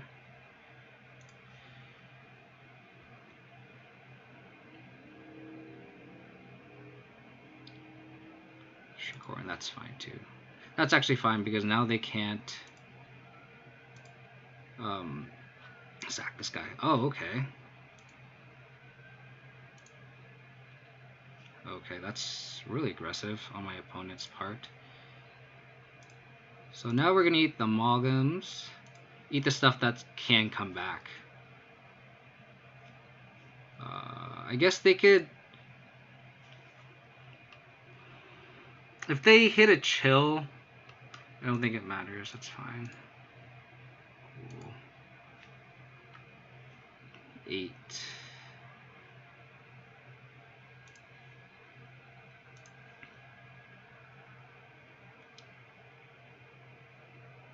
Eight, 9, 10.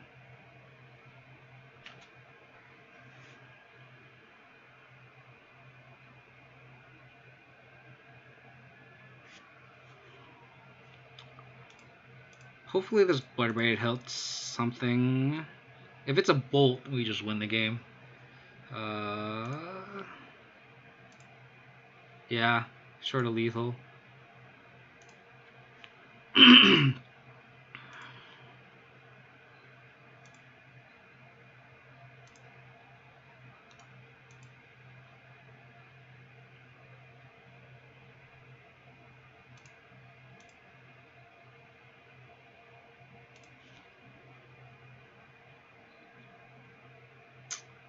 If it was a land, I don't think it would have mattered.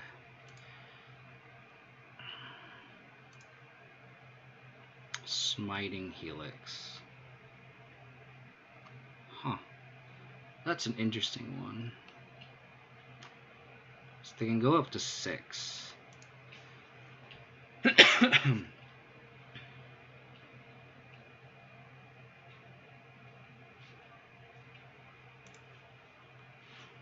Okay, that doesn't matter.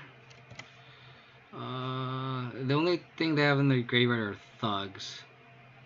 So I'm gonna dredge the thug.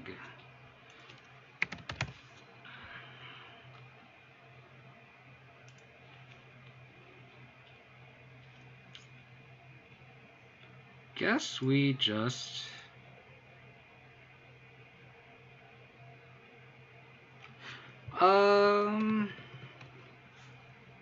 guess we eat it.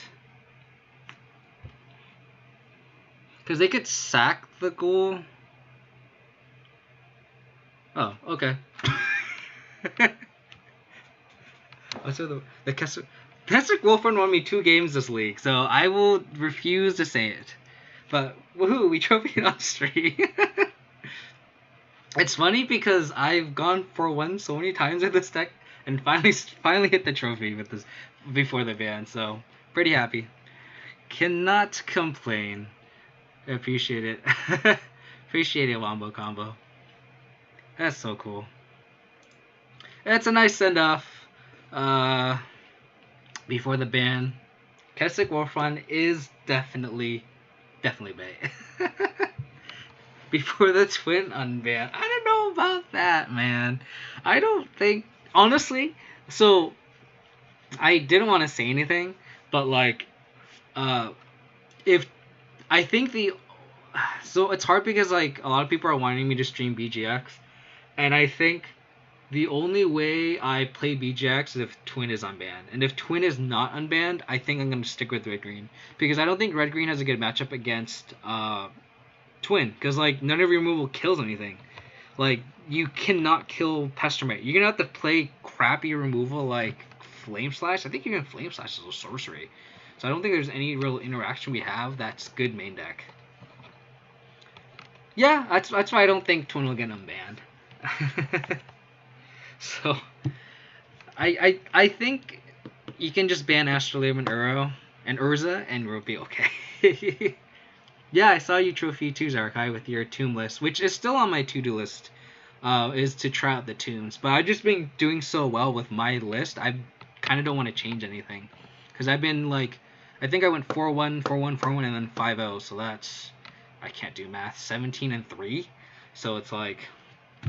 Don't say that. Urza's gonna get... Dude, Urza does so much for 4 mana.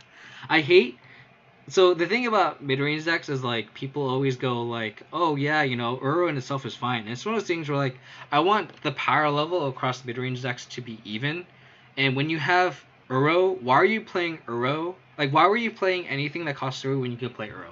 Why are you playing Tireless Tracker? Why are you playing Lingering Souls? Why are you playing Seasoned Pyromancer? Why are you playing all these value 3 drops when Uro just does it all better? And I think Urza is the same, where it's like, why are you playing any 4 drops? Why are you playing Bloodbraid Elf? Why are you playing Kalidas? Why are you playing any 4 drop? And it's like, because Urza is just better, and it's just going to be kind of like, I don't want the meta to warp around Urza. And I think that's what I'm scared of. I think if the only bans are going to be Astrolabe and Uro, I think Urza is going to be what the modern is going to be built around, because Urza is just so powerful. And that's what the format was about before, um, before like the Uro Simic deck took over. Like that, there was that brief time point where Urza was the metagame. Urza kept winning, and then Uro got printed, and then Uro just took over because Uro is just better than Urza. But if Uro is gone, like Urza is gonna take over, and that's what I'm scared of. And I don't know if we have a good matchup against Urza because we don't have any removal that kills it. Bolt doesn't kill it, so we kind of have to maybe warp our deck to beat it. Maybe there's less scavenging uses, but then if they run Emery, we kind of need scavenging use. I don't know, it's just awkward. And if Urza is a thing, I don't think Gruul will be in a good spot, which is what I'm scared of. I disagree. I think Astrolabe is not a necessary tool for Urza because Urza in itself is just so powerful. So I don't think Urza needs Astrolabe. Urza doesn't need Mox Opal. It doesn't need Astrolabe. It's just such a powerful card because you have Gilded Goose.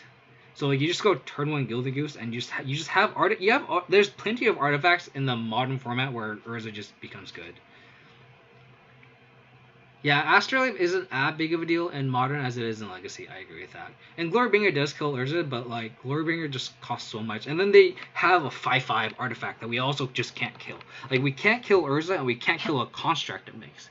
So like it's kind of awkward. Like I think Jund Knights might be in a better spot just because it has Kolaghan's command and like Fatal Push and Assassin's Trophy to kill actual Urza.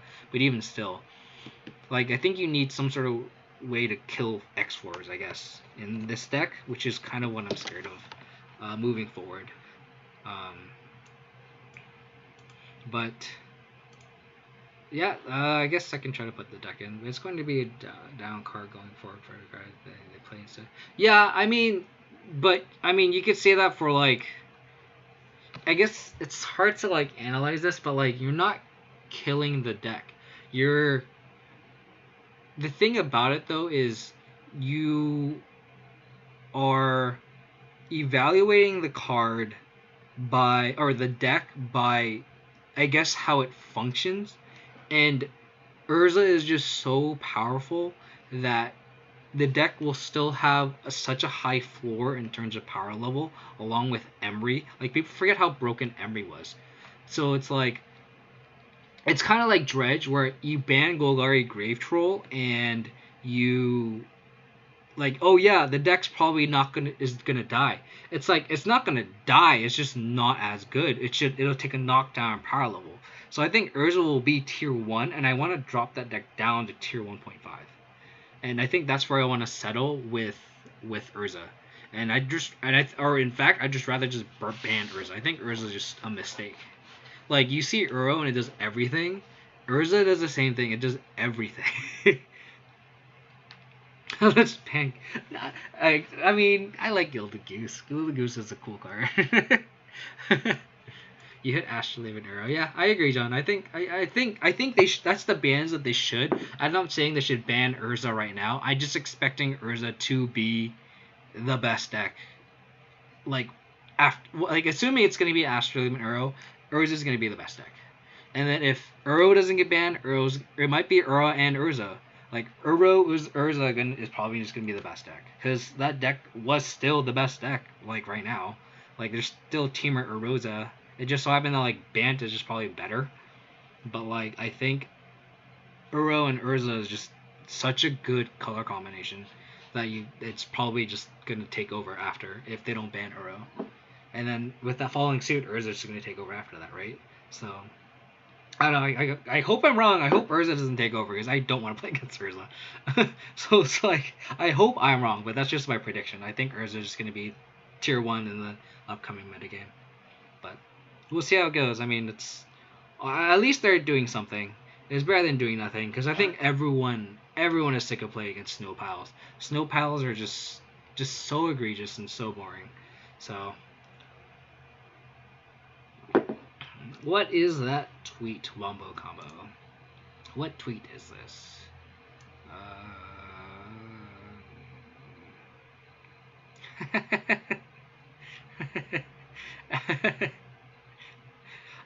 Mystic Sanctuary is right behind. I haven't even gotten into Mystic Sanctuary yet. If Mystic Sanctuary was errated to just being a land and not an island, Mystic Sanctuary should be fine. The fact that it's an island is just so egregious, just so egregious. It's getting banned in Pauper. I mean, let's be real here. It's like, and they don't have fetch lands, right? It's like there's just so much value on the Mystic Sanctuary. Like it's just there's too much, and like lands are not supposed to have these kind of value attached spells attached. Like there should be a limit, right? Like, you have like Keswick Wolf Run, you have like Manlands, you have Gavany Township, you have Scavenging Grounds, right? There should be a limit to its ability, and Mystic Sanctuary being able to be looped is where you draw the line, right? Like the fact that you can Cryptic Command and lock your opponent out with a land is kind of egregious. Like you can't lock your opponent out with Gavin Township. You could win the game. It's like an overrun. You can win the game with Keswick Wolf Run. But Mystic Sanctuary is just too egregious. Too egregious that's fetchable. Like if Keswick Wolf Run was fetchable, like that'd be insane, right?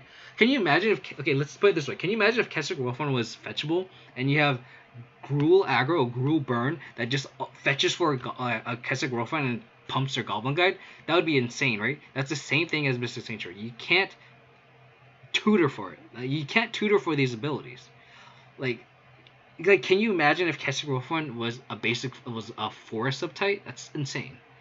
So and the fact that it comes into play untapped more often than not, it's like I don't know, it's just too good. Are those foil too? I think those look foil in the picture. Can't tell. But I mean, I wouldn't be mad if all 4 went just so I could play Thoughtseize again. But this goes back to what I was saying in the beginning of the stream, where like one of my buddies in my group chats,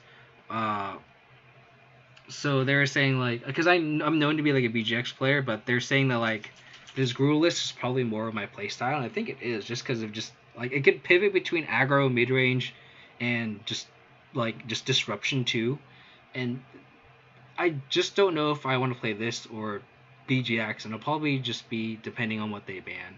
And if snow pals are still a thing, which it might be, like Tarmogoyfs are just so bad against Ice Wing Koala.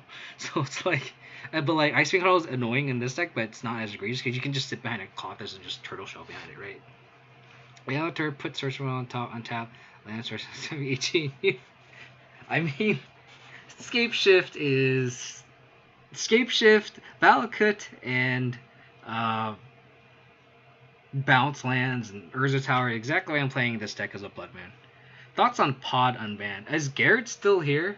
I don't know if Garrett is still here, but I think he left. But Garrett has been a huge proponent for a Pod Unbanned because he plays Devoted Druid, and he has been just going off every day about how he wants Pod Unbanned, and I don't think it should be unbanned. I think it's just too much value.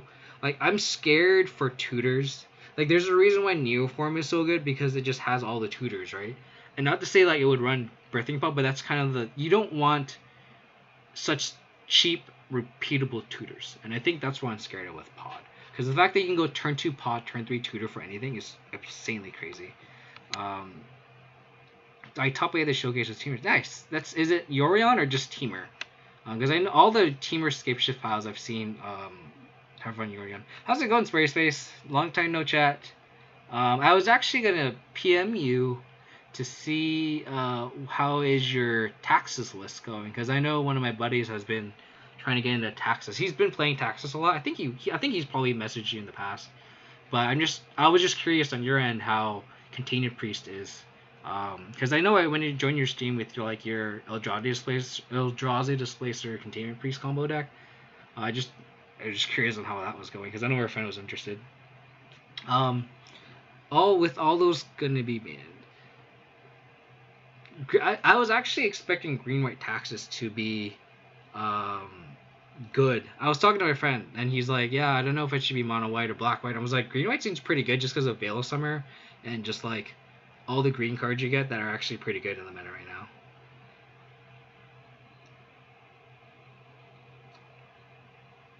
Yeah, I think Pod will be. Yep. I mean, Pod would just be absurd. I don't know how much the meta would wrap around it, but Pod would just be absurd. Not stopping. Oh, stupid. Are they not playing Veil? That seems kind of weird. I would definitely play Veil in the sideboard. That just seems weird not to play Veil. Like, what are they splashing green for? Like, I'm assuming Scavenging is on the list.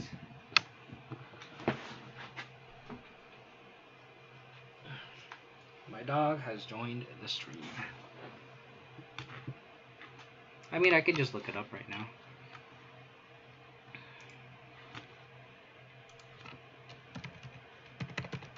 Guys, we're just hanging out. Like, I finished the league in like an hour and a half, and it's like usually that's the thing about streaming Gruul versus like BGX is like it's an hour shorter. Oh, I don't think it's not posted, right? If someone can link the Green White Taxels, I think we'd love to see it. Noble's voice is good against. Voice seems really good right now. You're right. If everything is snow piles, Voice of Resurgence seems really good. Like, I was actually thinking of brewing some sort of like Abzan Midrange with like Voice of Resurgence, but you just lose to everything else. You can build a deck to beat Ban Snow and then just lose against literally everything. Like, Voice is just so bad against literally every other deck in the meta. Like, it's not good against Burn. Obviously, it's shit against Tron. It's just so bad.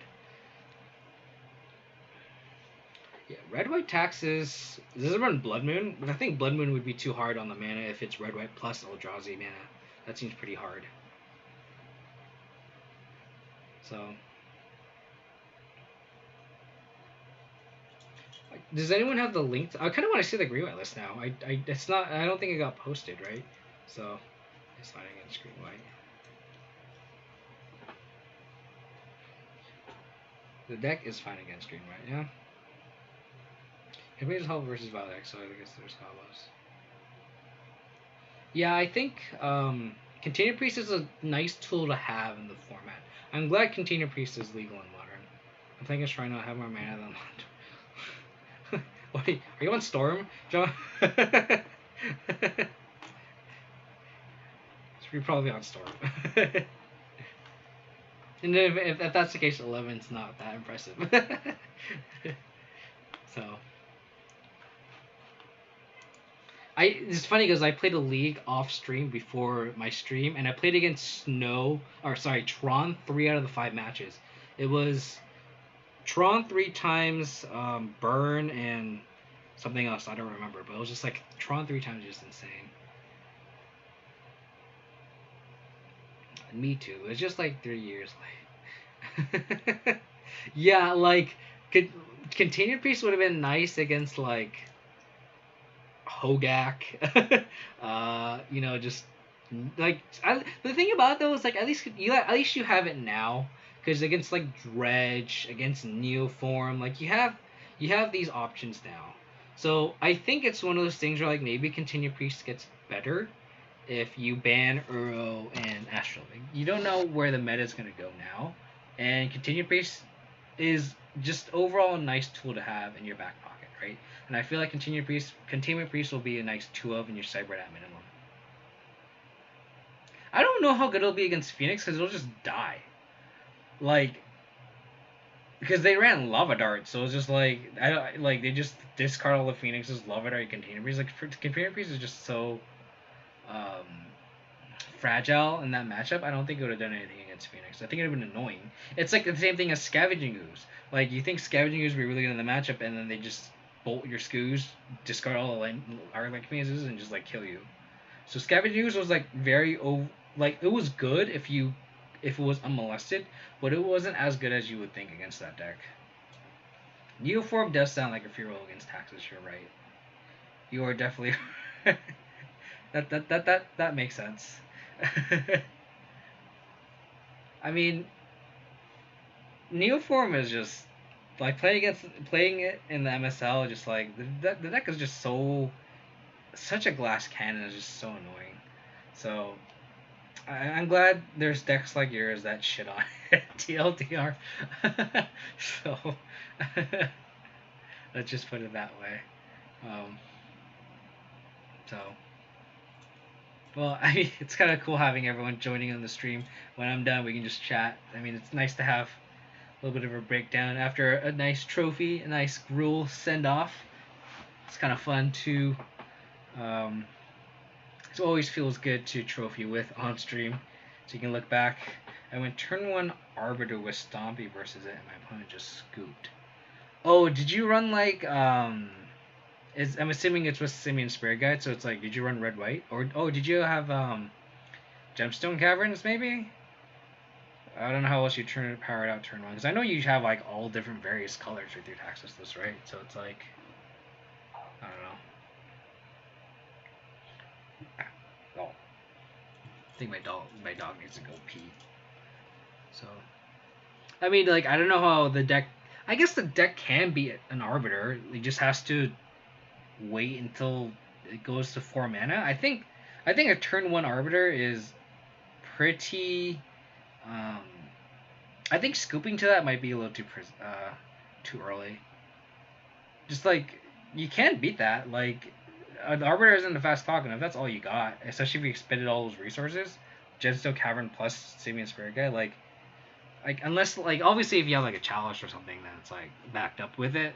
But like, just scooping on turn 1 is kind of like my Dredge match, my last match. Like, I just went turn 1 Cage. They move into like 3, but like, I don't like it when, I don't know, like, maybe it's just a reduke mentality, but like, I don't like when people scoop early like that, because you could draw out of it. And if I mulligan aggressively to Cage, my hand could just be ass too. And they could just naturally, unless they just didn't board in Nature's Claim, which, if they just have no outs to graph Nature's Cage, then maybe that makes sense. But I'm giving the benefit of the doubt that they would board in Nature's Claim or Ancient Grudge or something, and that would just turn on their hand. So, I don't know, maybe I'm just too naive. But, I mean, it is what it is. But yeah, for those who tuned in a little late, just going to recap trophy with the list. We beat Green Red Eldrazi. That's random. We beat Prowess, Dredge, E-Tron, and I'm getting old. I don't remember what the last match. And Grixis Control. So 5-0, can't complain. It's pretty hard for Neoform to win versus that deck. You have Displacer and Arbiter, Thalia, Thought-Knot, Seer, and Chalice. Oh yeah, it's definitely a bad matchup. I guess it's just like that corner case where like you accelerate into a turn Arbiter. Like, I would argue you still have a chance to win the game, and I just don't like it when, unless their hand is just absolute ass and they just like, I don't know, like, I think there's very few corner cases where they should just concede on the spot. And it's like how my opponent conceded, my Dredge opponent just conceded on the spot. It's like, I feel like people like Sodek are good, like, that are Dredge players are good examples to watch, because he never scoops early. He always scoops at the last possible moment because he could draw his anti-hate, right? And I think that's why he's such a good Dredge player, because he doesn't just tilt off to hate. And that's kind of what you have to expect when you play decks like Neoform and Dredge, right? So, I don't know.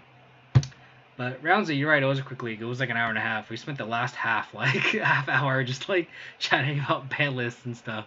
So it's always fun just to chat. I think that's why I stream, is just to chat and hang out with you guys, right? It's always enjoyable to spend time with people when you enjoy the game, especially because, like, we haven't had a lot of human interaction, right? So nice to be able to, at least hang out with other people and chat about Magic. I'm normally doing a thing. Economy of time is a thing. You're right. You're definitely right. I mean, if you don't have the time, but I mean, I guess so. I don't know. I feel like if you're gonna spend the time to play Magic, you shouldn't rush. And if you're like, I've noticed that I'll play a game and then my girlfriend's like, "Oh, dude, you only like we gotta go. Like we have a like a thing to go to in like half an hour." And it's like knowing that I have to finish my match early like makes me rush. And when you don't think through your lines is exactly why I would lose and just punt. And I think if you are in a time crunch, I don't think you should be playing Magic because I think you need to be able to think through your lines and not just jam without thinking. Um, I don't know. I guess we're just rambling on here and going just on topics that are just kind of random. But I don't know. I think that's just my opinion. Where like I don't think you should be playing Magic when time isn't when time is limited. I guess. And if you're just trying to like not waste time, I don't think. And that's the thing. I guess the argument is that like you don't want to waste time, but I think playing to your outs, playing to your 1%, playing to your 2% outs, playing to your 5% outs is still worth playing if you want to get better at Magic. And if you want to um, just scoop when you're behind and you lose the hate and you're like 5% to win, like you're probably not gonna get better Magic. There's plenty of like I'm sure Spider you have spots where you are been so behind and you crawl back when you've been had such like if the advantage bar was on the screen, you'd be like sub 5-10% and you just crawl back and you win, right? That's how you get better at Magic because you don't get better at Magic just by streamrolling your opponent. You get better at Magic by playing your outs and trying to navigate from behind to win the game. And I think not practicing that is a big flaw. And I know a lot of people in person like that play on my LGS that don't do that. They just scoop to hate and it's just like you need to get better at playing your outs. Like you're just not trying and it's like I don't know. Like if you play a combo deck, you have to expect hate, right? If you're playing Storm, you have to expect Drafter's Cage or Thalia or something. You have to be able to know how to play around that, right? Like I play like Cyrus, who is in the MSL. He's a Legacy Storm. It's amazing to watch. Or like Caleb, sure, it's amazing to watch him play around hate. It's like an art form. Like I don't really care for watching Storm, but watching Caleb, like I forget which Star City was, but like his opponent had like Relic plus something else, like a Thalia or something, and he like beautifully played around both of it, and I'm just like, how did you do that? And it's like that's like one of my like I can watch any deck if you can master it and play around outs beautifully, especially hate cards. It's so fun to watch. Yeah, really, because I'm just saying I get why. Yeah. I mean, I'm not saying you do Spider. I'm just saying like other Magic players in general. I'm using you as an example of that don't concede, right? I'm just saying like other people like that we are witnessing here, that we're just talking about. I enjoy some of these long slog bursts where you go back and forth just like just I just voyed. I think that's why people really love Legacy before Modern Horizons, because that's what Legacy was. Like I always see how those degenerate decks where you just like turn one, but like 90% of the time, like Legacy matchups, like I played Legacy Abzan of course, and like with like Deathrite Shamans and Stoneforge Mystics and stuff, and like little micro decisions like exiling like your opponent's fetch instead of your own fetch or just something like that, just a little minor thing will cost you the game. And it's very frustrating because you know you could have won the game, but then it's just like really rewarding when you go back and forth and you win. Because I don't know if John's still in the chat, Priest of Jix, but he had a really good quote. I think he quoted some pro player, but he's like, Legacy was the format where the winner is usually decided by the person who makes. Who quoted this, John? You told me like usually the person who wins a legacy match is the person that made the least amount of mistakes, and I found that to be really like a good point where like yes, Joe Stat, that's right. Like I feel like matchups like that where you make the least amount of mistakes and get rewarded for it is really rewarding. And I think that goes back to what Andrea posted, where he's like, oh, like, do you like playing against Dredge? And I like playing against Dredge because I feel like there are a lot of decision points. Obviously, with the card like Scavenging Ooze and just targeted pieces of yard hate. Like obviously, you have like something like Relic. It's easy to just even then with Relic, it's the timing of exiling the Relic is just so hard. And it's rewarding to win the match, and I might have played it wrong still, but it's nice to analyze that and have a thought-provoking match. And I think that's what I want to get out of Magic too, is where you just don't steamroll opponents. Obviously, this deck can steamroll opponents. Like I went turn 2, caught this turn 3 Glorbringer and just opponent scoop.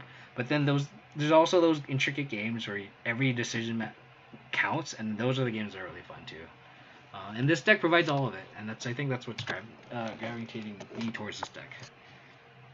The winner of a legacy match is just the person who made the fewest mistakes. Exactly. Exactly. I think that's just a good quote to go by. Like, just to be really critical of your decisions. And I think that's why I like streaming, is because I get to talk through my lines and I get to really think through what my decisions are when I'm not distracted by chat and not just clicking through. Those are the best. All those tiny edges of memory makes Magic fun. That's the big reason I love taxes. I think taxes is just so hard. Like, I don't know how you and Kyle play, because like it feels like you're losing all the time, and then you win the game somehow. Because I remember I played like mono white taxes. Like I just played it for a few leagues, and I think I went like 3-2 a couple times. Or just like the games that you win, like I feel like you're never ahead.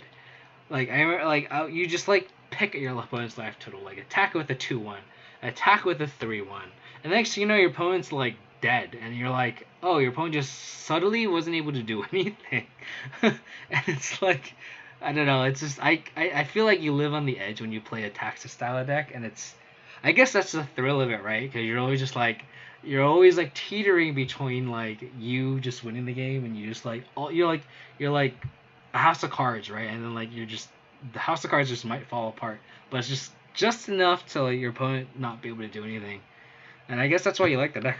I don't know, I just can't handle that. Like I need bigger swings. I can't have those little minor like, oh, I tax my opponent 1 mana, like, all right, this is gonna do a lot. It's like, no, I don't know, dude. Like so I don't know. I think that's why Magic's great, because like there's so many different archetypes, and there's a different archetype for everyone that interests everyone, right? So I think my dog is telling me that she needs to go pee. So this will be the send off. Yeah, it is too stressful. I'm not gonna lie. I'm just like, dude, like what? I mean, one of my favorite cards is Thraven Inspector. So like, any tax list that has Thraven Inspector, I will give the A-OK. I love Thraven Inspector. But I can't play the deck. Like it's just I don't know. I can't nickel and dime an opponent. I have to just wipe. Like I just have to just like I need this. I guess it's just subtle disruption that I need to see the disruption. I need to kill your dude. I can't. Like I think that's why I don't like pillage. Maybe that's why I don't like pillage, because like I don't know how effective pillage is really. Like, is my opponent stuck on lands, or is my opponent like going to be colored short screwed this way? I don't like not knowing how good this card is. But you know how good a Fatal Push is, right? Like you can analyze the board state, you can kill a threat, you know how good Bolt is, you know how good a creature is by combat, right? Basic combat. But like something like Pillage or like a Thali attacks is so hard to analyze because you don't know how good that card is, right? It's similar to Kong because you need to know what they can do and how the best net on them. Yeah, which is kind of cool. I mean, I guess that's why a lot of people like humans, right? Because like Meddling Mage is like a really, really skill-intensive card, and it's cool to be able to like soft lock your opponent to almost hard lock your opponent with Meddling Mage and like Meddling Mage with Phantasmal Image, and I guess it's kind of like the same like theoretical concept, but obviously executed way differently with taxes, right? With like Thalias and Leonin Arbiters, etc., etc. I don't like pillage. I don't have pillage on my list. I am very anti-pillage. I remember like people in the Ponza Discord always preach how good pillage is in the mirror, and like I on my match off stream against pillage against Ponza, they like pillage me late game, and I'm like, okay, like you just had a dead card. Like I just deployed another threat, so Mage benefits good reads. People blind name rule too much. Uh, I don't. I don't know. I feel like I don't know how to analyze meddling mage. I'll just take your word for it. Benefits good reads. Maybe meddling mage is. I think meddling mage would be a lot more impressive to watch in paper because of good reads, right? And I'm sure you can read online too. Um, like you can read people online, right? But it's not as prominent as it is in paper. And I think you're right. I think it'd be very cool to watch a very good humans player play melee mage in paper. Just being able to like watch them read their opponent and like see what their body meter is and just their play patterns in the general would lead to that name is pretty. I think would be pretty interesting to watch too. I'm surprised you don't have a taxes list with meddling mage in it. I think that would be pretty good. I don't know how good blue white taxes would be, but I think that'd be pretty interesting in terms of just um, like a deck theory. I don't know if I assume I just assume you tried every X white taxes list, so I assume you've tried blue white spider, but um, I don't know how good it would be. I feel like I don't know. I don't even play humans or gobos that much and find those relatively easy. I mean, maybe because you're just obviously you're an expert at taxes, right? So maybe you can just play those kind of play patterns pretty easily. I don't like it actually. I can imagine if you went into your collection lobby and it's literally just like a I don't know, like a scroll of just like taxes lists, right? It's like blue white, black white, red white, green white, Eldrazi white, Eldrazi red white, Eldrazi like stuff with gemstone caverns, stuff without gemstone caverns. I can just imagine how it would be. I think that'd be pretty hilarious. um, well, thanks for derailing my stream, Spider. You just turned my BGX Gruul Midrange Ponza stream into all about taxes. So it's nice having you. It's nice having everyone that joined in the chat. It's really fun to hang out, obviously. But I think it's time for me to go to bed. It's 10:30 my time. I appreciate everyone for tuning in. Again, recap. It was Grixis Control, Burn, Etron, Dredge, and something else I don't remember. I don't remember the last one. But we got the 5-0. Hashtag no pillage. We all love taxes. I don't know if I love taxes, but I appreciate your love for taxes. I don't like taxes, but I appreciate you liking taxes. But we'll see what happens on Monday. Hopefully Uro and Astrolabe and Mystic Sanctuary and Uro and Urza and Siemens Guide and Mystic Sanctuary and Urza's Tower get banned. But other than that, I think I'm going to end the stream now. Let's send a raid. I don't know who else is streaming. But good night, Rounsley. Thanks for tuning in, buddy. Hope you can take care and stay safe. Let's raid someone. I hope everyone stays safe. Follow me on Twitter, twitter.com/KODiamonds22 for up-to-date streams. I'm definitely going to be streaming this week, whether it is BGX or Gruul, most likely BGX, just because a lot of people in the Gogari Facebook group have been asking me to stream. So, and hopefully it gets better post-ban. So I'll definitely be streaming that. But I probably go back to Gruul because I think one of my friends said that Gruul is just right up my alley in terms of playstyle. So I don't know. We'll see how it goes. Hope for the best that they actually do make some reasonable bans. I'm gonna raid someone who is Abs and Control and Mythic Standard. Rating that dude. This dude is getting rated. Abs and standard. Abs and control and standard. All right. You got my attention. Double R2. I don't remember if it's exclamation or if it's raid. I think I did that wrong.